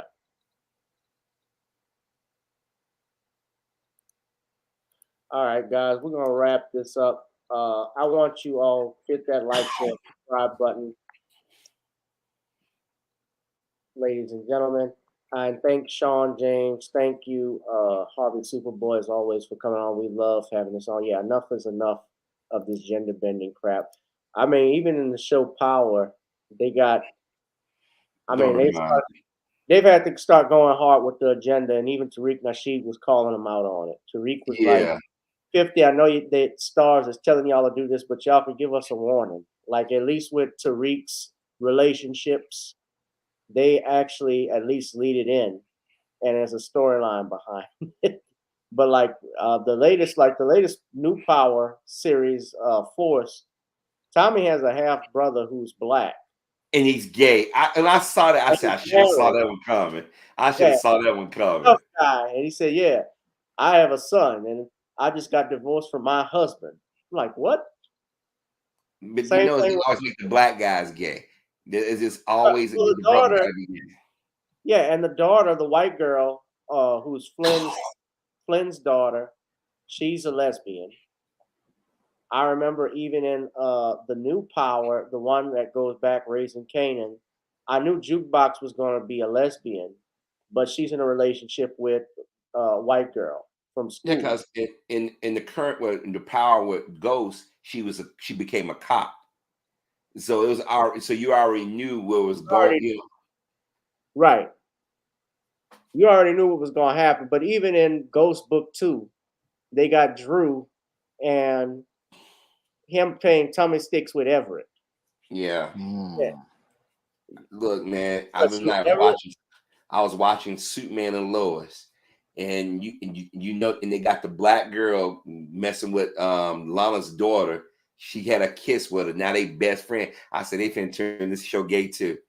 This is they backwards way of putting a gay character on Superman. I'm like, y'all messing with the classics. Leave it alone. Y'all already messed up Black Lightning for me. I mean, that's just like what they did with they did it with, I'm trying to think of some other stuff, but I mean, even the Chucky series, I've told you about that, Harvey. Yeah, when I went and saw it, I'm like, you got to be kidding me. The lead character is not only is he gay, because Don Mancini is gay, who created Chucky, but he's in love with a black kid, a teenager. Well, and he's a girl. Well, turn on the commercial. It's this commercial. I don't know, but it's in Chicago. It's this commercial with this bank where they got the lesbian couple and the sister. You could tell she's butch, and the white chick is more feminine. Then they got that Eggo commercial with the little girl. I'm a dinosaur, and you got the two women, the black woman, and you got the white woman in the background. You can't tell me it's not an agenda. Yeah. It's been an agenda for ever since the 90s, but now it's just becoming extreme. And like I said, if you gay, that's your business, but don't be trying to manipulate us, especially our children. Like old girl was on Orange New Black. She was on The View this morning, and they was talking about her and her wife and everything. I'm sitting there like, oh my God.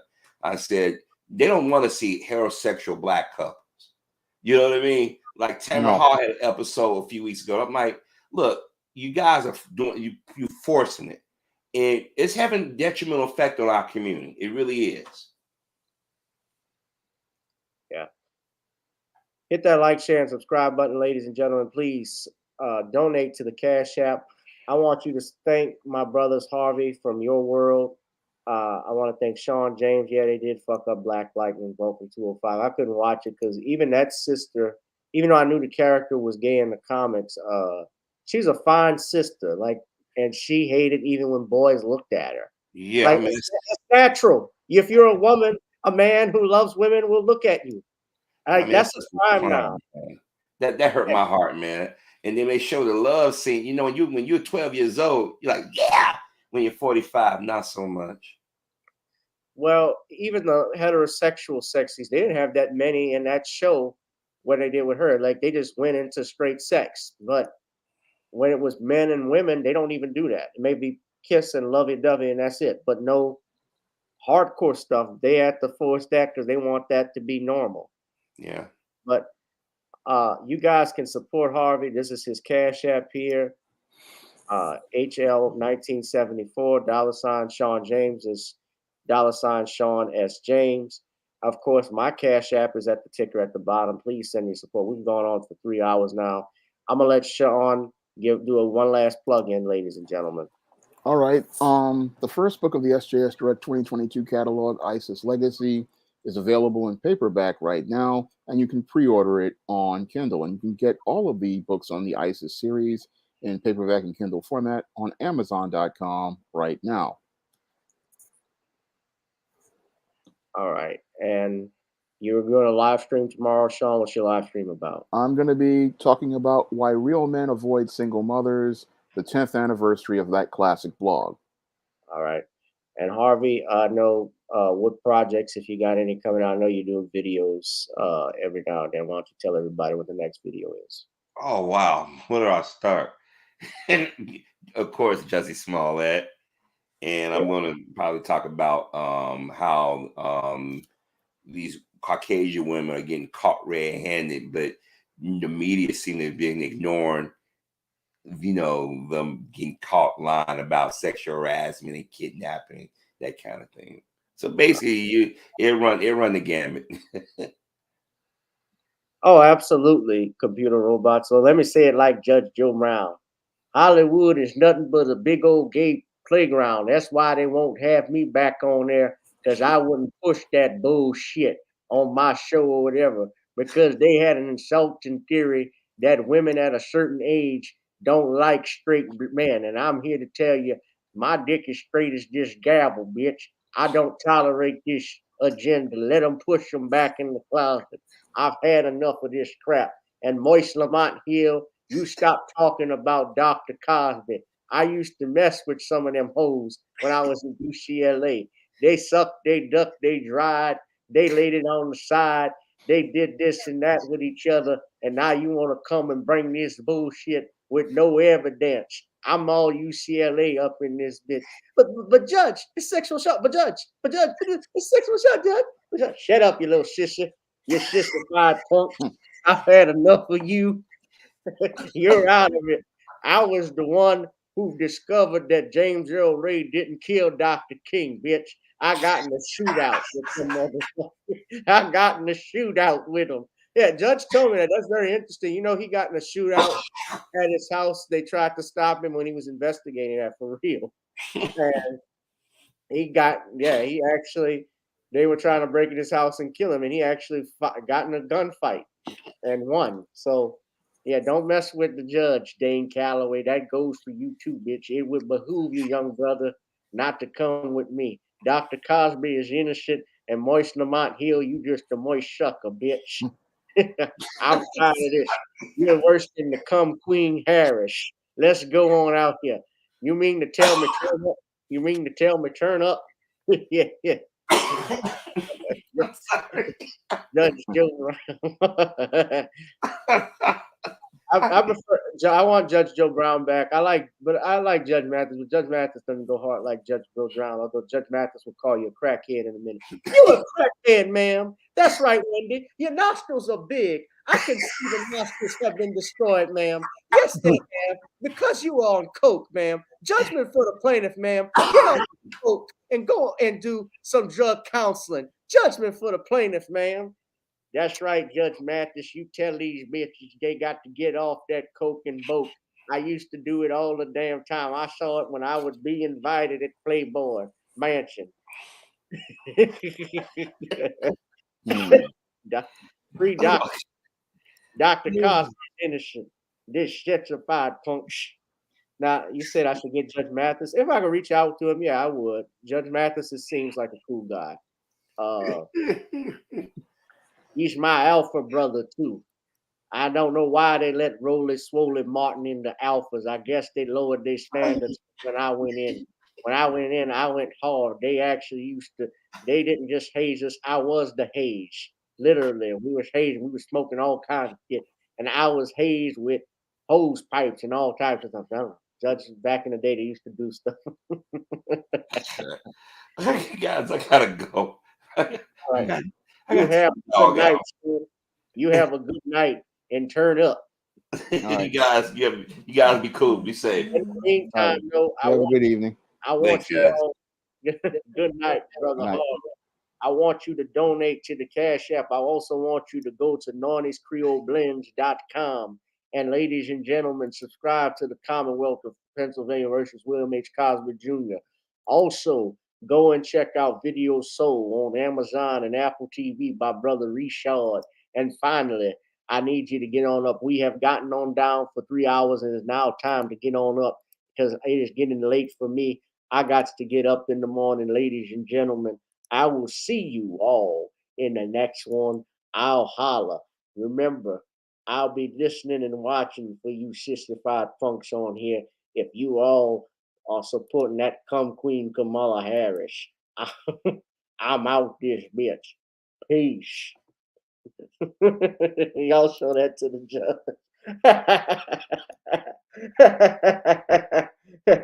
They lowered their standards when they had him on.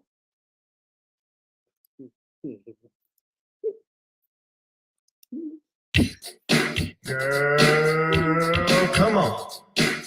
Gotta dance to the beat, cause on the dance floor is where we'll be. Show me what you got.